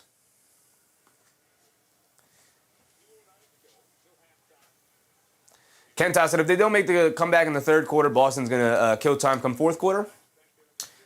20-point leads aren't what they used to be. I'd give them the first half of the fourth quarter before I would truly call it quits. Brown gets it over to White. White pump fakes, cross-court pass to Tatum. Tatum lines up the left wing three, throws up almost an air ball, barely grazes the rim, and it's a foul. Luka Garza holding on to Joel Embiid so he couldn't grab the rebound. So the ball's going to go back to Philly here. Just under 2 minutes to go.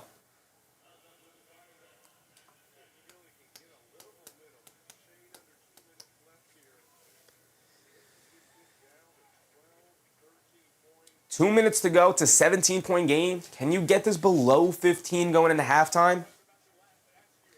That's my goal. Below 15 by halftime at least. Paul George jab step, coming to his left against Brown, bullying his way in the paint, gets the layup to go down. I think Paul George had something to say to Jaylen Brown too. Okay. You got to find some kind of edge here tonight.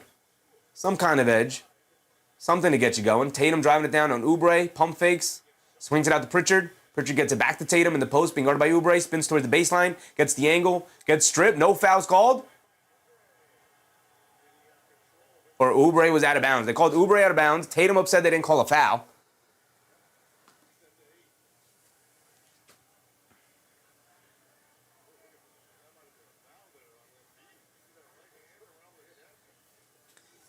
So the ball's going to stay here with the Celtics at least.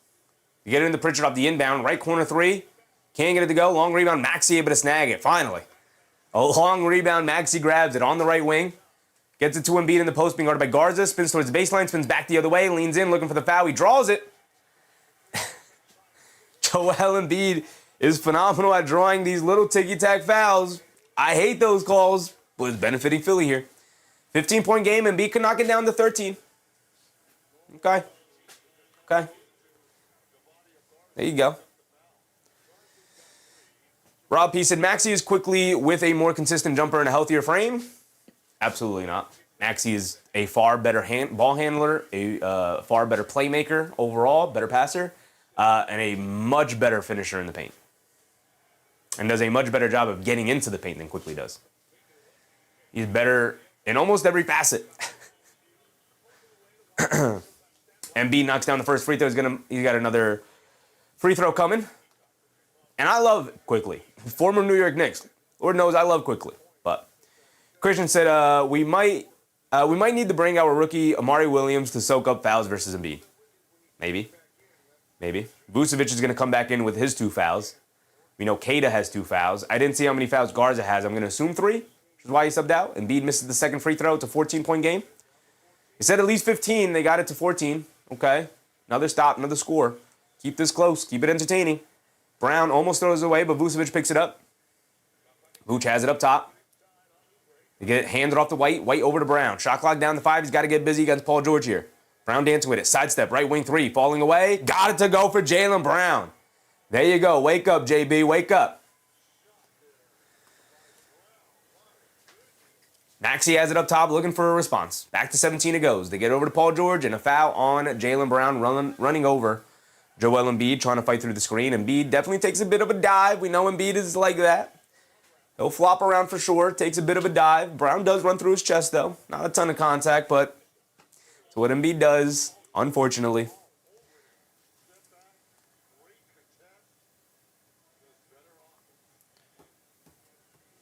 Why is my timer still going? Stop. Timer got 46 seconds to go. They're in the bonus. There's 2 free throws back for Embiid. Kentas said, Pritchard's the leading scorer. Pritchard's the leading scorer. Yep. Dante's injury so hard to see yesterday. Yeah, it sucks. It sucks on so many levels. Next year is his contract year, and he won't even be able to fully participate in it. Hopefully he can come back and participate at the end of it. At least. Rob Davis said, yeah, man, the Wolves got screwed by the injury bug. Yeah, and here's the thing. The team that wins that is going to move on to play the Spurs. And it doesn't feel like, obviously, they're not going to have Dante, and Edwards is probably going to miss the beginning of that series at least. And, they wwere already going to go in probably as the underdogs. And now, no Anthony Edwards, no Dante DiVincenzo. Kentas said, yep, it's his contract year next year. Dante DiVincenzo. 1 year with the Knicks. He had signed a 4-year contract, so 1 year with the Knicks. Last year with the Timberwolves, this year with the Timberwolves, next year's his last year of his deal. 4-year contract. Next year's his last year of his deal. It's his contract season. Be a free agent at the end of next year. Christian said, how long is Dante out for? Torn Achilles. Torn Achilles. We'll see. We don't know. They're hoping he's going to be on the Tatum timeline as Embiid misses the second free throw. But we don't know. We don't know. We don't know with DiVincenzo. It's unfortunate. It really sucks. Pritchard up top, attacking to his right, down the lane, kicks it out. Brown, a right corner three this time, can't get it to go. Oubre comes flying in for the rebound. Saves it over to Paul George, bringing it down. It's a 16-point game. Okay? 30 seconds to go. They're going to hold it. There's about a 9-second difference between game clock and shot clock, so the Celtics will get one more shot off. Paul George over to Embiid, rolling to the rim, puts up the little pull-up jumper. Can't get it to go. Embiid has been horrific on those little pull-up jumpers, which he's normally knocked down with. 38 first-half points for the Celtics is brutal. Brown down the lane, stop, turn, spin, fall away over Paul George, got it to go. What a move from Jaylen Brown, my goodness.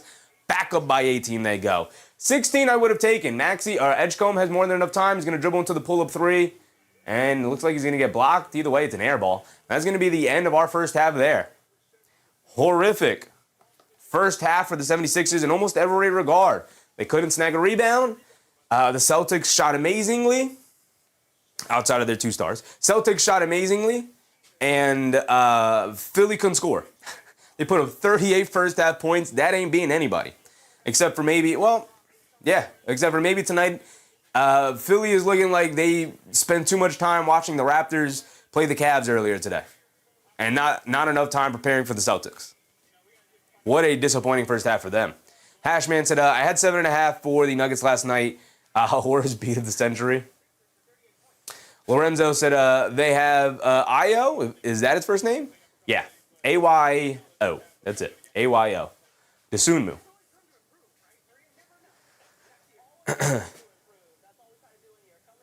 Nio Dimitri said, come on, 76ers, give us a better show.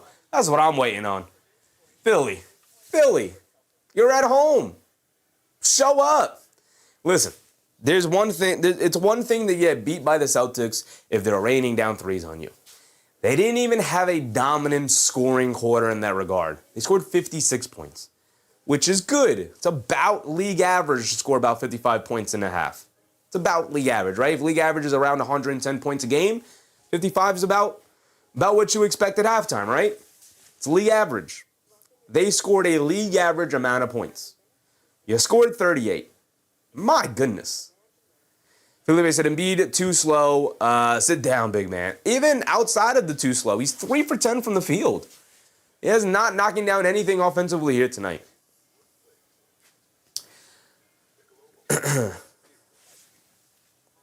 So let's go through the box score. Before we do that, not much to go over other than the Celtics dominating.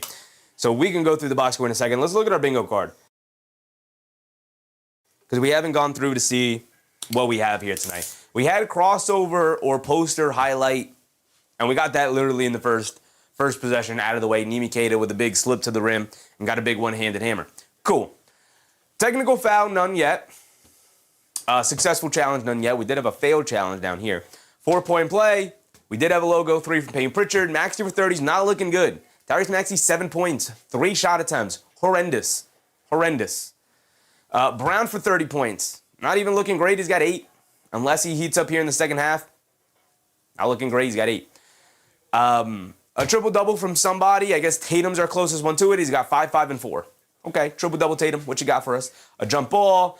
Edgecombe for 25 is not looking great. How many does he have? He has 2. He's 1 for 5 from the field. Not looking great for 25 for Edgecombe. Any player 3 stocks. So we'll go ahead and take a look at the box score in a second here, but any player 3 stocks. Player fouls out with Embiid in there. Always a possibility. Embiid loves to draw those fouls. The free spot. Shot clock violation, which we had. Pritchard for 15 and 5. He's got the 15 points. He's got 4 boards. He needs 1 more rebound. And he'll have 15 and 5. Paul George for 25 is not looking good. Any scoring prop for the 76ers here not looking good. 2 consecutive missed free throws. A goaltend, which we had multiple times, might I add. A goaltend. Derek White 15, 5 and 5. And White is sitting with 3, 3 and 2. So unless he puts the ball in the basket a little bit more often, 15, 5, and 5 is not looking great. Rebound, assists, I could see that getting to that point, but 15 points is looking rough for Derek White tonight. Drummond or Embiid for one made three. Both of them have missed their three-point attempts tonight.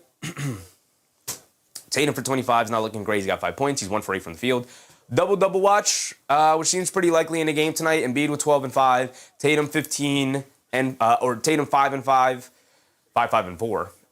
Even Pritchard 18 and 4. Brown 8 and 5. Like we have a couple of guys we can keep an eye on for the double tracker. Same with the triple tracker. A travel we have yet to. Did we see a travel? Let me think. Was it this game or was it the last game? I think it was the last game. I don't think we've seen a travel tonight. And then Hauser 3 threes. He's got 1. Okay. MBM said Maxey not meeting the moment. Not one bit. Not one bit. Kenta said Maxey's going to have to be aggressive in the second half. I don't know where he's at. He's MIA here tonight. Season on the line, brother. If you go down 3-1, you go back to Boston. I don't know where you're at, Tyrese Maxey, but you better show up, brother. Christian Blaze said, this game, but it wasn't called. Well, that's the thing. Travels, there's a million travels a game, but none of them are called. Felipe, Houston, we have a problem? I mean, Houston does have a problem. Houston over there has a problem. Here tonight, we might have a problem, too. Might be calling into Houston. We have a problem, yeah. Christian said, Embiid traveled to Cameroon and back, but no call. MBM said, hit the like button. This is the playoffs. Appreciate you, MBM. If you guys are enjoying the show, remember to hit that thumbs up button and like the stream. Appreciate you guys. Felipe said, Houston, we have a problem. We do indeed. We might indeed have a problem here. All right, let's go over the box scores. Let's see what we got going on. See what we're cooking. We could also go through the box score of the previous game, although the Spurs kind of handled the Portland Trailblazers after the win down by 19, I believe. And we covered this earlier game where the Raptors took down the Cavs to tie this thing up at 2 games apiece. They met the moment. You want to talk about teams that met the moment? The Raptors met the moment. Neither team could buy a basket. Early start time up there in Toronto. The Raptors met the moment. R.J. Barrett, Scotty Barnes leading the way. Even Brandon Ingram had an okay game. Nobody could knock down a shot. So don't even worry about looking at the efficiency in the box score in that game. Look at these scores. 17-14 at the end of one. It was horrendous. The fourth quarter, they finally got busy. 31 for the Cavs, 33 for the Raptors. But outside of that, it was a pretty brutal offensive game overall.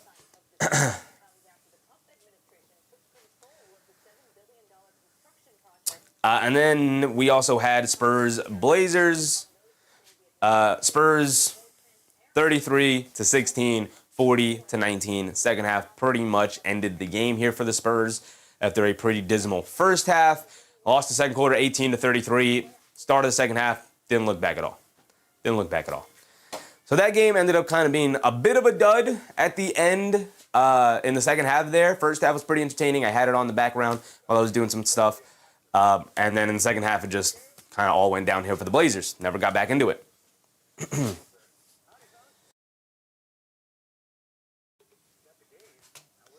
But if we go look at our box score here tonight, you'll see that it's a lot of Celtics made threes, not named Brown and Tatum, honestly. A lot of players doing work, not named those guys. But we'll start with the 76ers, mostly because I think when it comes to the Celtics, it'll be more interesting to focus on the Celtics when we look at the team stats, because that'll obviously favor them a lot more. Box score was kind of by committee. Everybody got in on the action. I think the most interesting thing with the Celtics box score is to look at their rebounding totals. But we go over to the Philadelphia 76ers. Embiid is leading them in shot attempts 10 and points 12 in his first game back. Not getting much production off the bench. Drummond went down with an injury, 0 points. But Adembona came in, played the same amount of minutes, 3 minutes, 4 points. Not sure why you went to Andre Drummond before you went to Adembona. Makes no sense to me. I also threw Barlow in there after not really playing in this series that much. Okay, I know you wanted more versatility defensively alongside of Embiid, but you lost those minutes pretty decisively. Same with Justin Edwards, who's been pretty brutal here tonight. Almost felt non-existent. The defense has kind of been good for the most part in this series, but non-existent here tonight. You need a better rebounder, so I'd probably lean the Bona rotation over the Edwards rotation. And obviously, Drummond looks hampered and injured. I don't think he'll come back into the game, but even still, I would lean Bona over Drummond. Give me athleticism and versatility versus whatever Drummond and Edwards were providing. But even if you look at the starters, I mean, VJ Edgecombe took 5 shots, 1 for 5, brutal. Kelly Oubre took 5 shots, 0 for 5, Brutal. 0 for 2 from 3, 0 for 3 from 3 for VJ Edgecombe. And then you look at Tyrese Maxey. So everybody in that starting lineup took more shots than Maxey. This can't happen. And the only way this can happen is if he's facilitating the ball. If he's getting to the paint, drawing defenders to him, and whipping that ball around to his teammates. He ain't even really doing that. He is just extremely passive here tonight. And I don't know what the case is. I don't know, maybe if he's saving some energy for this fourth quarter run here. But brother, you're down 18. You could have been down 12. You could have been down 13 if you just kicked it into gear a little bit more. 1 board, 2 assists, a turnover, 2 for 3 from the field for 7 points. I don't know where he's been. But you can't have everybody in your starting lineup take more shots than you.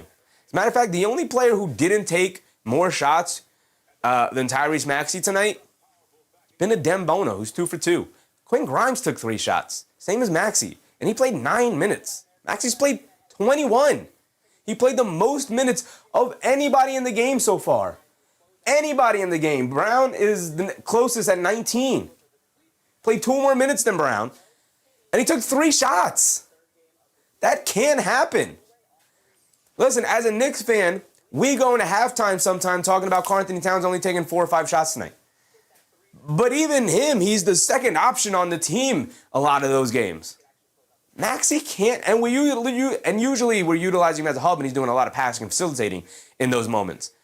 You can't have, and he's the point guard. The ball is in your hands. You can dictate where the ball goes. This is a disastrous game. This is the worst game I've ever seen Maxey play. I've seen him play worse in the sense where I've seen him have miserable shooting nights.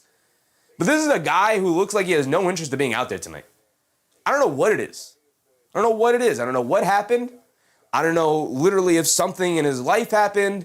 It's that disastrous where I'm looking at it and I'm like, something had to have happened. Something needed to happen, right? Did he get bad news before he came out? Did he stub his toe putting his shoe on and it threw his entire groove off? Did he slip on a banana peel? I don't understand it. I really don't. You're Tyrese Maxey. This has been your team all season as Joel Embiid has vacillated in and out of the lineup. Christian said Maxey defers to Embiid often. He does. But even in those instances, even in those games, Maxey and Embiid playing a 2-man game allows Maxey to get space off of the handoff actions. I still want to see, he can't take less shots than Oubre, he can't take less shots than Edgecombe. Like, I get deferring to Embiid. I get that.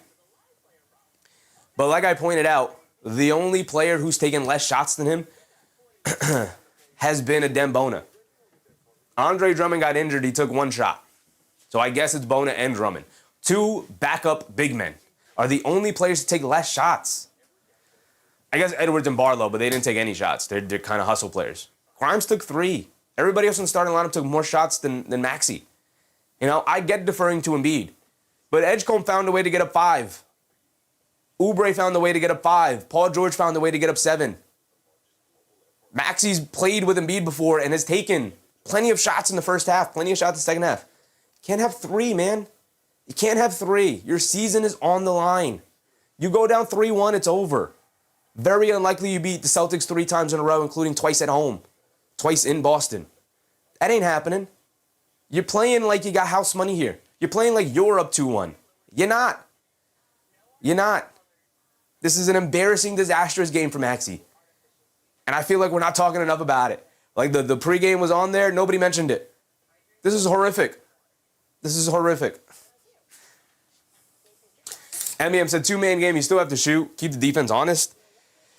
Yeah, I mean, I get deferring to Embiid. I get it. He took 10 shots. That's fine. I'm fine with that. Maybe a little too high in his first game back, but I get it. He's trying to get things going. He's trying to play with energy. He's gone to the foul line 8 times for 8 free throws already. That's what Joel Embiid is going to do. But like I said, everybody else found the way to get shots up. George 7, Oubre 5, Edgecombe 5, Maxey 3. Everybody else is getting shots up. And everybody else is also deferring to Embiid. But you also got to get your shots up. And that's what everybody's doing, except for Maxey. He is content going to go stand on the wing and allowing these other guys to cook. That can't happen. You're the best player on the team, even with Embiid out there. Embiid's coming off a surgical procedure. You should tell Embiid, I got us tonight. You fill in the gaps. right? Usually I fill in the gaps and we play through you. I got us tonight. Coming back from an injury. Let me draw the attention of the defense, and I'm going to feed you the ball. I'm going to feed you in the spots where you're open and you're in rhythm and you can walk into shots and you don't have to work too hard. But let me draw the defense in. Let me be the fulcrum point. Let me take on the burden of doing that. He's at that point in his career where he's got to make that adjustment. Not making it right now. This is a huge moment. Not showing up. Big second half incoming. I expect him to shift his mindset and get some of these shots up. Felipe said, you getting me fired up. Let's go, Maxey. This is what I would be whispering. If I was an assistant coach, head coach attends to the whole team, gives the full team halftime discussion and whatnot. Assistant coaches go to different players and tell them specific things that they've seen and some of the stats that they've seen and whatnot. I'm the assistant coach going over to Maxey. This is what I'm whispering to his ear. Like, you got to be the guy. You can't take 3 shots. I'm not saying Embiid doesn't take 10. Continue to feed the big man, as always. That's part of the game plan. That's part of what Embiid is out there to do, right? Draw attention as the big man, all the things. He's got a matchup advantage. He's going to take advantage of it. Does a great job getting to the foul line, all the things. So we'll keep feeding the big man. Paul George can't have 7, Oubre can't have 5, Edgecombe can't have 5, and you only have 3. That can't happen. Be the point guard of the team. Be the star on the team. Be a leader on the court. He's been MIA. Again, I'll take 3 shot attempts from Maxey if he's dictating the flow of the game. He's got 2 assists and a turnover. That's bad. That's bad. There's no excuse for that. Let's take a look real quick at the team stats. We can look at Boston real quick, but like I said, everybody's cooking. Pritchard, 18 first half points, leading the way. Everybody getting in on the action. Everybody has scored. Real quick, we're going to start the second half here. Let's take a look at this team stats. 47 attempts for the Celtics, 36 for the Sixers, dominating the possession battle here. 3-point attempts, 3-point makes, 11-3, dominating the 3-point makes. Had 16 more 3-point attempts as well. Free throw battle going the way of the Sixers, and Boston's even 5 for 11 from the free throw line. Should be able to take advantage of that. 9 offensive rebounds to 0. Total turnovers 4 to 6. Philly's turned it over more. Points in the paint 18-14. You're not even winning points in the paint. And Boston has led for 91% of the game. Not looking good, guys. Not looking good. Philly bringing it down. Maxey, left wing 3, rattles it in for Tyrese Maxey. There you go. There you go, Maxey. Exactly what we asked for. Start of the third quarter. Derek White has it up top. 15-point game. Gets it over to Tatum, mid-post. Left wing, being guarded by Oubre. Tatum backing him down. One-legged fall-away jumper. Got it to go, end the foul. Gonna get those 3 points right back. Kelly Oubre, brother.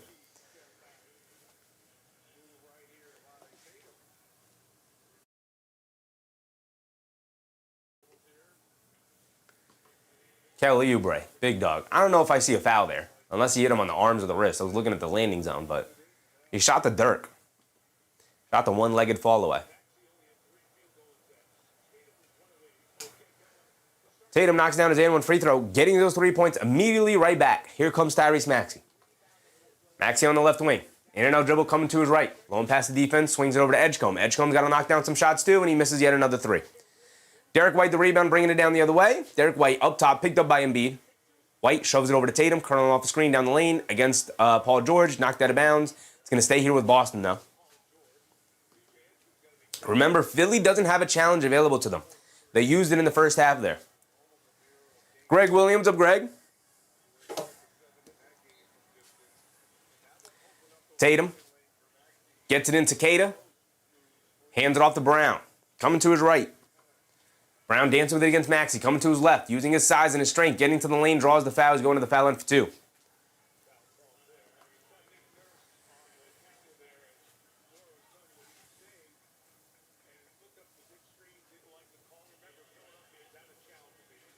So Jaylen Brown will go to the foul line for 2 here. Can give them the 20-point lead back immediately.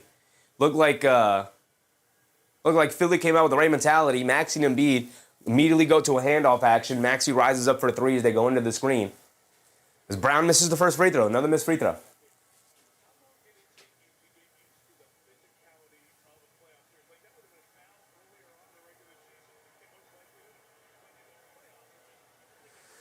So Brown missed the first one. He's got one more coming. 18-point game. Not looking great here for Philly. not building momentum. Celtics answering every made shot that the 76ers try to throw at them. Brown does at least knock down the second free throw. 11:05 to go.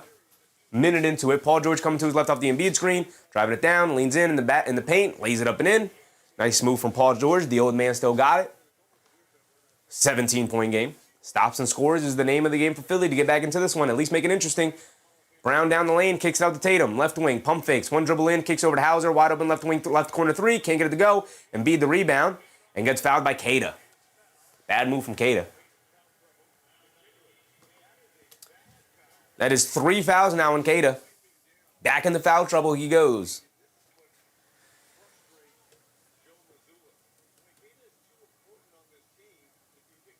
$17-point game.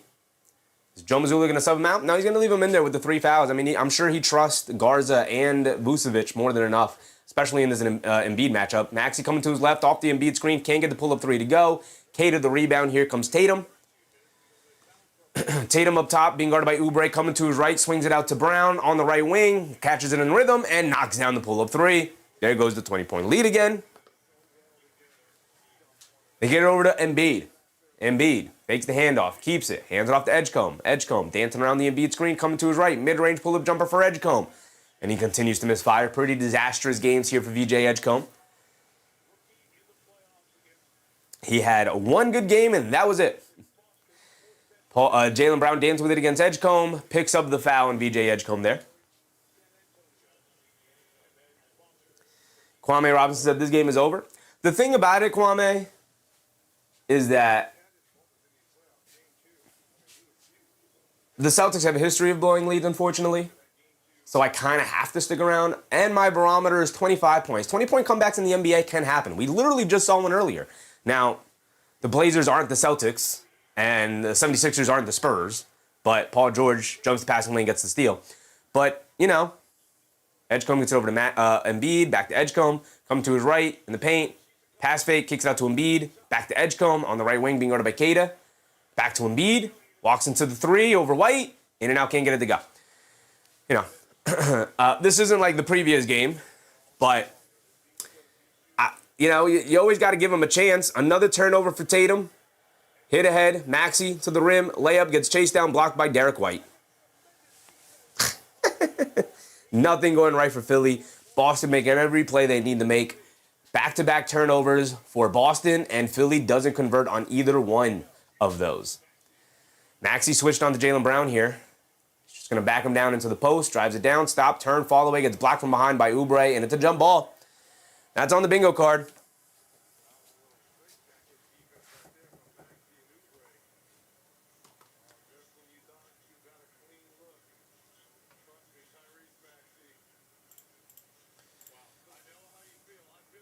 We have a jump ball here. Where's jump ball? Where's jump ball? Oh, right above this. We need Tatum for 25. We got bingo. Tatum for 25. We got bingo. 76ers win it. They get over to Maxey. Maxey on the right wing. Gets it over to Paul George. Back to Maxey. And I don't love how Philly is just perfectly fine playing in the half court here. Like, they had the advantage there. Queta hit the floor, and instead of rushing it down and playing a 4-on-4 game, Maxey waited for Embiid and Queta to get back into the play. Oubre runs over Hauser there. It's a foul on Oubre. Maxey wanted the foul on the other end. He didn't get it. Daniel Dash said, Chevy, don't kid yourself. It's looking like Spurs versus Celtics or Lakers versus Celtics. 2026 NBA Finals. Is this your last game tonight? This is my last game tonight. Lakers versus Celtics ain't happening in the finals, brother. Lakers ain't getting past the Thunder. Brown, baseline, draws the foul, got it to go over Paul George. Now it's a 22-point game. And Philly fading fast. Philly fading fast. 9:30 to go here. Brown going to go to the foul line for one more. Troy Jeffrey said, great games yesterday. Pretty good. Christian Blaze said 3 stocks for D. White. I'll trust you on that. Jayson Tatum's got 8, 5, and 6. Triple-double watch. Brown knocks down his and one free throw. 23-point lead. Largest lead of the game. Derek White, what does he have? He has a steal and 2 blocks for Derek White tonight. Yep, that makes sense. 8:20 to go. Embiid, mid-range jumper, misses it.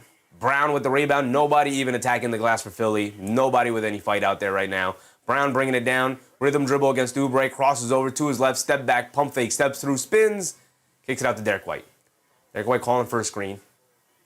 Jab step. Coming to his left. Off the Tatum screen. Driving it down. Kicks out to Tatum. Wide open. Pick and pop 3. Got it to go. Timeout. 26-point game. All right. All right. Angel A1 Roman said, super interesting. Yeah, I don't know how how much longer we're gonna stick around for this one.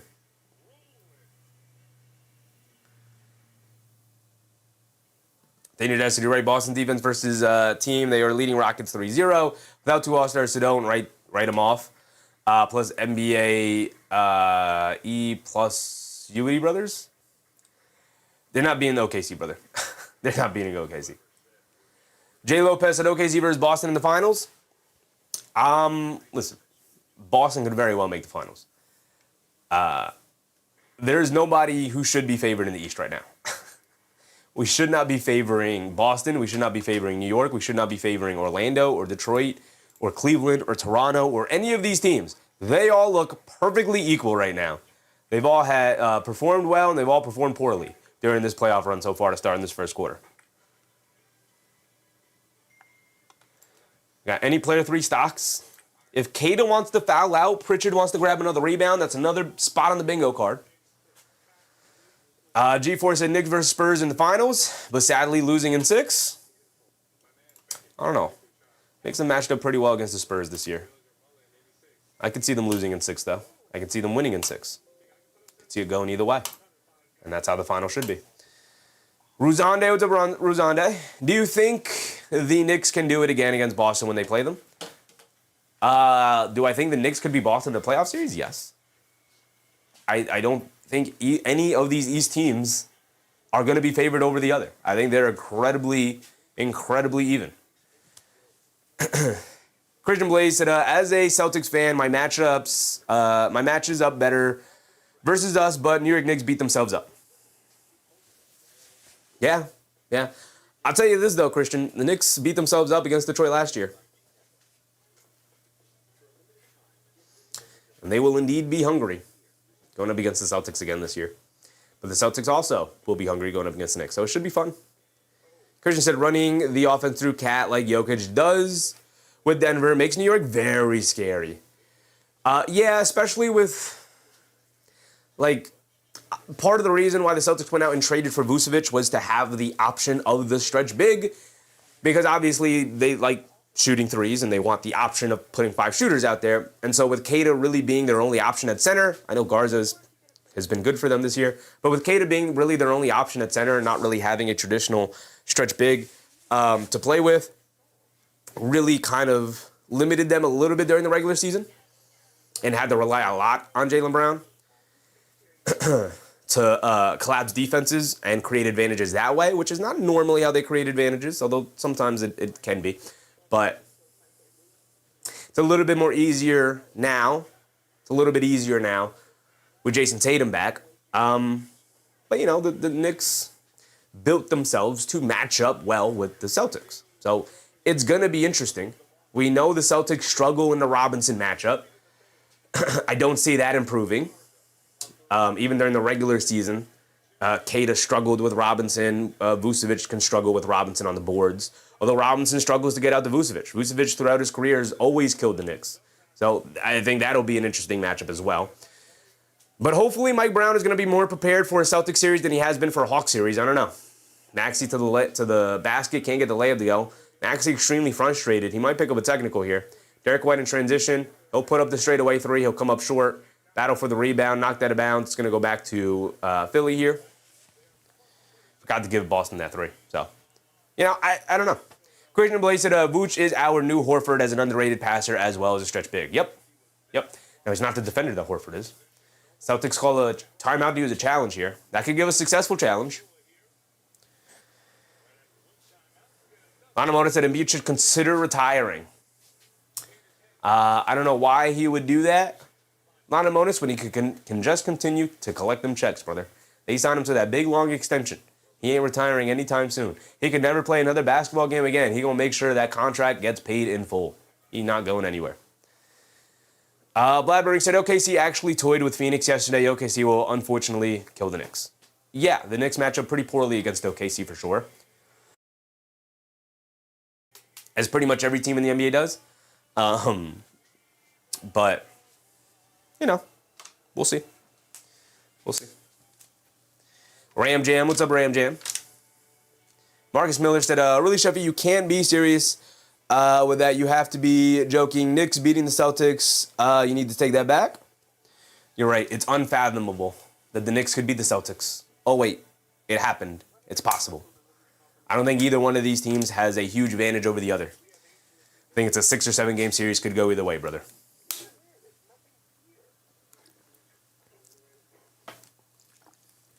Lana Mona said Knicks Celtics would be war. Yeah. Yeah.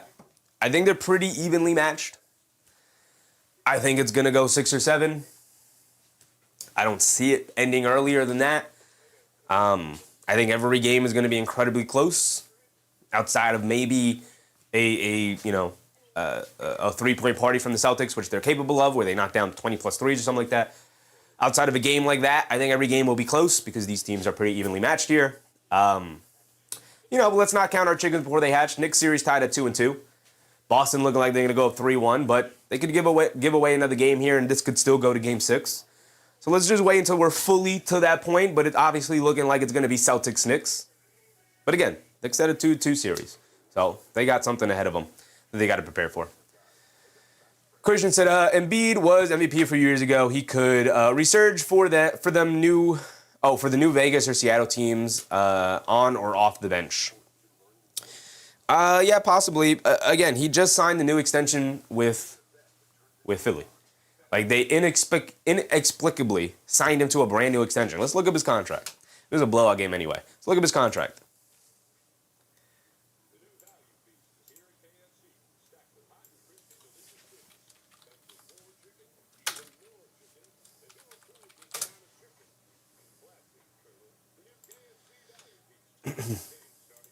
Pull it up on Spotrac. He is signed through the 28-29 season. It is a player's option. You guys can't see it. It's incredibly small. It's a player option. He will be making $67 million at age 34 in the 28-29 season. Christian said, I thought he was a free agent soon. Another 2 years. Do you think he's going to turn down this player option? Yeah, right. So he'll be a free agent in 29-30 when he's 35 years old. So, Mark, what's up, Mark? This game is over. The game's been over for a bit. The call has been overturned. It's going to stay here with the Celtics. It is a successful challenge. Brown, the foul line jumper, can't get it to go. We're going to probably play out the rest of this quarter. Edgecombe down the lane, takes some contact, can't get it to go, draws the foul. Kada, I think that's his fourth foul. That's his fourth foul. Can we get Kada the foul out here? Thegnon gambles. So Thegnon, what happened to Drummond? No play time under 3 minutes. He got injured.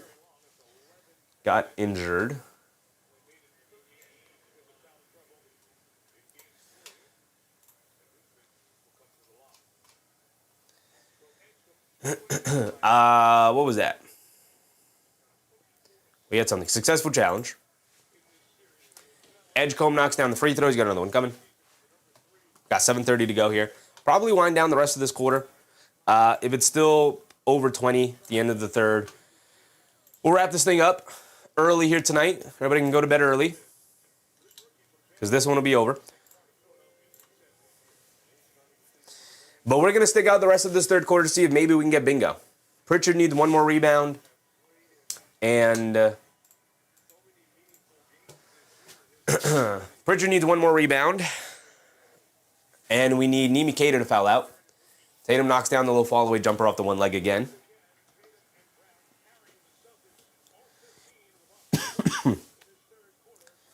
MBM said injured and retired at the same time.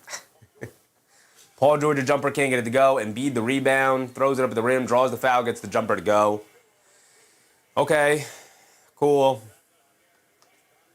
47-71. Under 7 to go.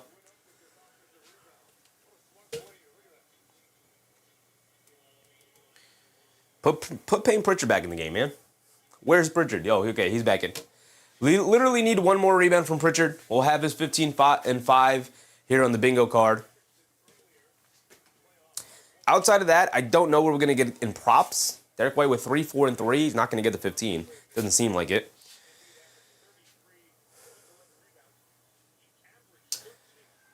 Embiid knocks down his and one free throw.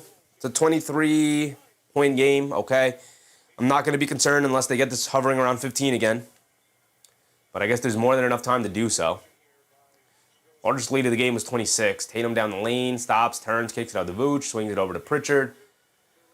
Pritchard 1-on-1 against Grimes, crosses over again. Stops, fall away, over Grimes, comes up short, and beat the rebound. There's a stop. Can they get a score? Paul George, down the lane, spins, ball knocked out of his hands. Maxey tries to save it. Derek White picks it up. Another steal for White, I guess. Gets it over to Tatum in transition. He'll drive, kicks it back out to White, gets it back to Tatum, being guarded by Maxey. I don't know what happened to Maxey tonight, but he's taking 8 shots, which is just not enough. My guy should be up around 15 right now.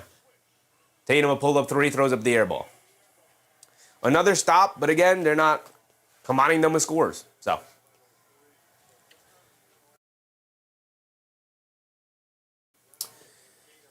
Marcus said, your New York Knicks are having a hard time with Atlanta. You want them to beat the Celtics. That would never happen again. This is a different Celtics team from last year, and it's a different Knicks team than last year, brother. Maxey knocks down to 3, getting it to 20. There you go, Tyrese Maxey. Where have you been, brother? Where have you been? He is up to 13 points now. Embiid up to 15. Brown over to Tatum. Tatum ran off the line by Maxey. Good defense. He's going to drive it down on him. He's got the size and strength advantage, and Maxey fouls him.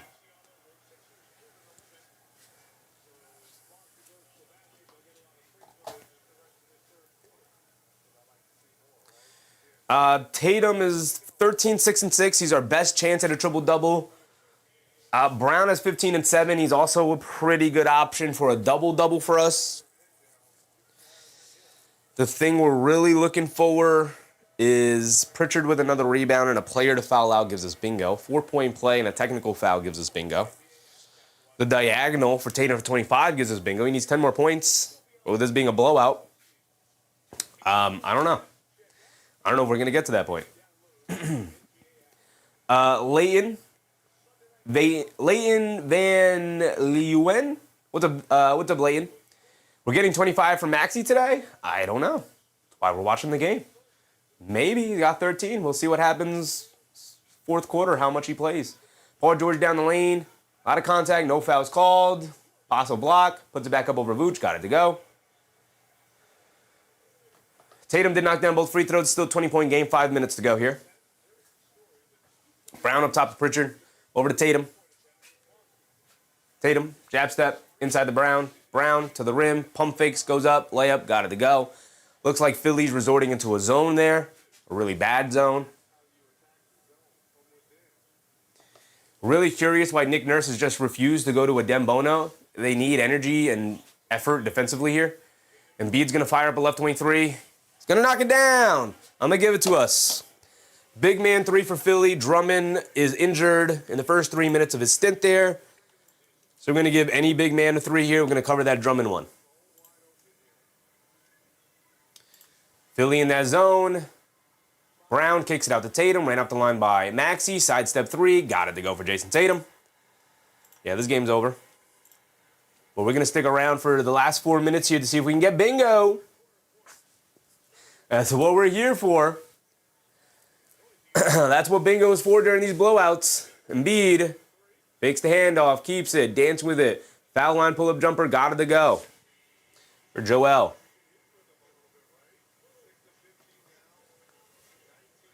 It is a 21-point game here. Forgot to give Tatum that 3. 21-point game here. Tatum kicks it out to Pritchard. Pritchard open for a 3 over Embiid. Got it to go. Okay, Pritchard, I don't need any more points, brother. I need rebounds. Give me another rebound. Still stuck on 4. Grimes coming to his left off the Embiid screen, attacking, tries to kick it out to nobody. Edgecombe chases down the loose ball, though, and saves it. Maxey over to Paul George, a right corner 3. Got the 3 points right back. They're keeping it around 20, which is cool. Not out of the realm of possibility. Why is my score so off all the time with Philly here? 81 to 60.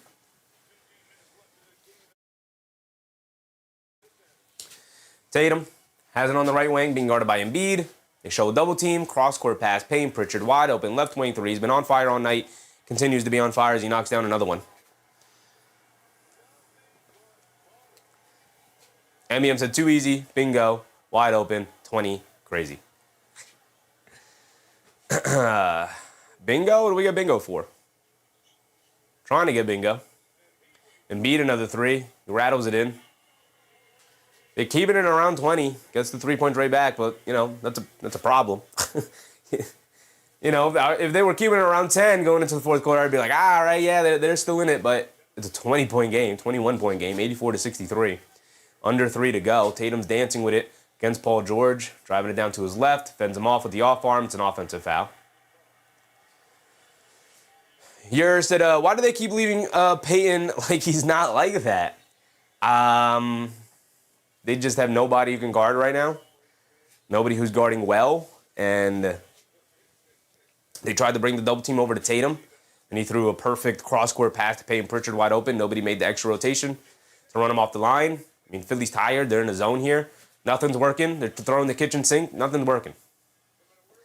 Nothing's working. 2:19 to go here. Maxey has it up top. Who's in the game here? Andre Drummond is back in. Oh. Welcome back, Andre Drummond. Get over to Grimes, crossing over, half spin, fall away foul line jumper, got it to go for Quinn Grimes. 19. It's a 15-point game going into the fourth. I guess we'll stick around. Brown coming to his right down the lane, leaves it off for Vooch, a floater. Got it to go in the foul. No, a foul on the Brown drive. But they're in the bonus, so it's 2 free throws anyway for Brown.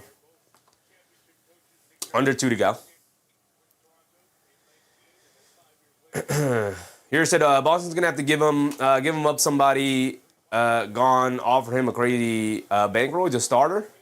Payne Pritchard. We just went over his contract. They don't have to pay him anytime soon, brother. They're good. They got 3 more seasons of him on the contract.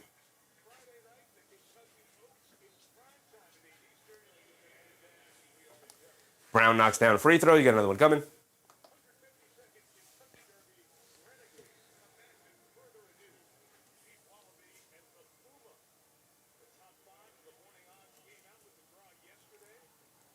Tatum with 18, Brown with 18.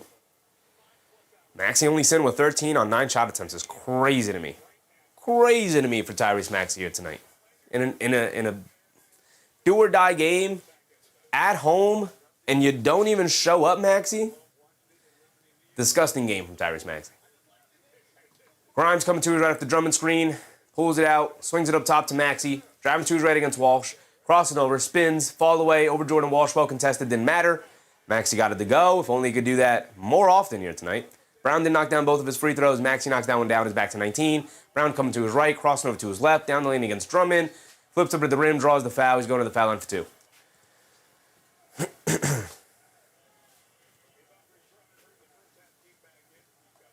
Why did you go back to Andre Drummond when he's playing on one leg? Why is Drummond suddenly ahead of a Dembona in the rotation? A Dembona was your backup center all season long with Joel Embiid. Why are you suddenly going back to Andre Drummond here? The play is under review to see if it meets the criteria of a flagrant. It probably will. Drummond never goes for the ball. He just kind of forearm checks Brown going to the basket. Christian Blake said Drummond is a scrimmage cone. Yeah, I don't get it. Like, if you have to play Drummond because Embiid was hurt and you're going to a Bona and Drummond combination, I get that. You got to play Drummond, sure. When you don't have to play Andre Drummond and you have a really good, young, athletic backup center in a Dembona, you just go to Bona. Which, again, he has been their backup center all season long. We watched Philly games all season, whether Drummond played or didn't play. Bona has been the backup center all season long. What is going on with head coaches utilizing something all regular season and then abandoning it come playoff time?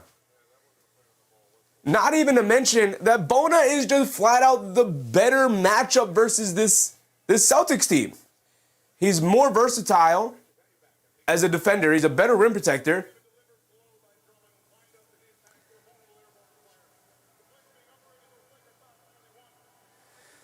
It is a flagrant foul 1. He's going to the foul line for 2. And they'll get the ball back. You said Drummond is better than Cherry. Better than Bona? Drummond is not better than Bona, brother. You have not watched Philly this year if you think Drummond is better than Bona. You have not watched this series if you think Drummond is better than Bona. Bona has been better than Drummond in this series for 2 of the 3 games. And he's been better all season long than Andre Drummond. Like I said, he won out the backup center minutes this season versus Drummond. All regular season long. Christian said, I'm guessing a 3-point threat. He doesn't shoot threes unless they're in the corner and he's wide open. Boston will live with Andre Drummond launching threes. That's not going to beat you. That's not going to get them back in the game. That's terrible coaching. Nick Nurse, horrible decision here tonight. Not that it would have made any difference. Boston is just on one here tonight, but you said Bona can't get boards? That's literally the only thing he can do, What are we talking about? That's literally the only thing he can do. He's a good offensive rebounder. He's athletic. He's a decent defensive rebounder.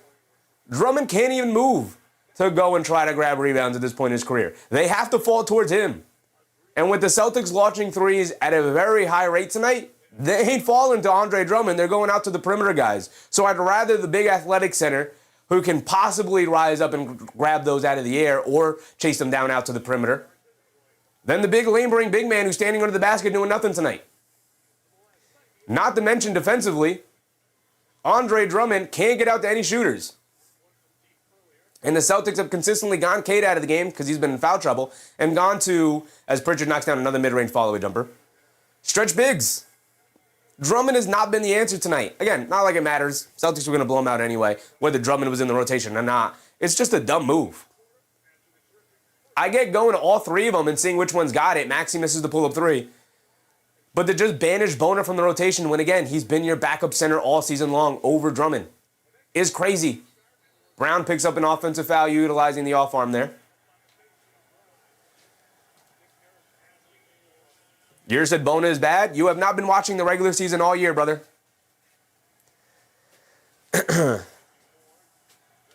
Eileen with the Bylene. Choices of subs right now, garbage. We covered multiple 76ers games this year. Bona's solid. He's a rim running big. Your classic rim running big. A rim protector, a versatile defender, can hedge out in a way that Drummond can't. He's a traffic cone.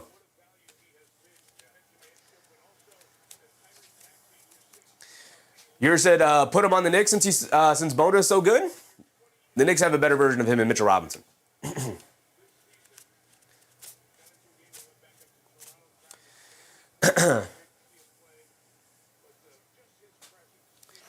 Literally, most people in the chat agree with me. You're talking into the ether. Everybody's looking at you like you're crazy.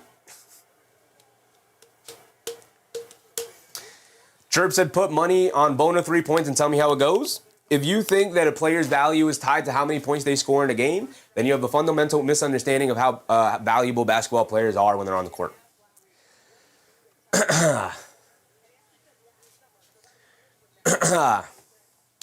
Raymond said, Raymond Christian Hoyle, what's up, Raymond? Why are you crying? You think basketball debate is crying, brother? Have you ever had a debate in your life, big dog? It's a little disappointing in society that I have if you think that regular debate is crying. Yours said Chirp agrees with me. Chirp is clearly in it for gambling purposes. You're taking your basketball advice from a gambler. Raymond said Celtics are going to win tonight? Yeah, man, they got a 20-point lead with 48 seconds in the third. I think they're going to win tonight. That's a good analysis, big dog. Christian Blaze said, relax, kid. Bona is better than you think. It's okay to have an opinion, even if you're wrong. Yeah, You can agree with that. But like I said, if you think that Bona's impact is tied to how many points he scored, I don't know if you know how NBA basketball is working. Maxey knocks down an and one free throw. It's a 20-point game still. And we're probably going to end it there. Philly, as Pritchard gets all the way to the basket for an easy layup. Philly not giving us any belief they can make a comeback happen. Paul George does knock down the three. Pritchard will bring it down. They'll have one more shot if they get. If this is a 17-point game, I guess we'll give them a little bit of time here in the start of the fourth. William Penn, what's up, Will? Pritchard up top, dancing with it against Grimes, coming to his left off the Garza screen, down the lane, double step back. He's going to knock it down? Of course he's going to knock it down. Okay, we're going to end it there. 30 for Payton Pritchard tonight. Yours said, I thought you knew basketball? Sure, brother, sure. Drummond takes a dive as Garza fouls him. They're going to give him 2 free throws. We got 6 seconds to go. Christian said Pritchard with 30 on 12 for 18 shooting. A great primer for him getting ready for the next round, man. Terrible defense by Philly tonight, though. My goodness. They showed the replay on him splitting the handoff action. Drummond just caught standing there. But Drummond's awesome, isn't he, guys? Caught standing out in the perimeter on a hedge out to Payton Pritchard. Kay Hayes said Pritchard cooked him. It wasn't even a contest for Pritchard tonight, man. MBM said Payton Pritchard disrespects the Sixers by himself. That's a disgusting performance. Payton Pritchard outperforming Tyrese Maxey tonight. Like, Maxey should be embarrassed. Pritchard has 18 shot attempts. Maxey has 11. 11. 11. Maxey, brother. My goodness. They're trying to deny Pritchard. He's going to bring it down anyway, and he's going to draw the foul on VJ Edgecombe, taking the young rookie to school, man. And Payton Pritchard walks away with a little grin on his face, man. He's hooping tonight, man. He's having fun. Drummond did knock down both of the free throws. Christian Blake said Derek White should be out there in the fourth for some practice shots. Yeah, tell him out there and just go heave up 10 threes in the quarter. 10 threes in the first 6 minutes of the quarter. Catch our rhythm. And then we'll sub you out of the game.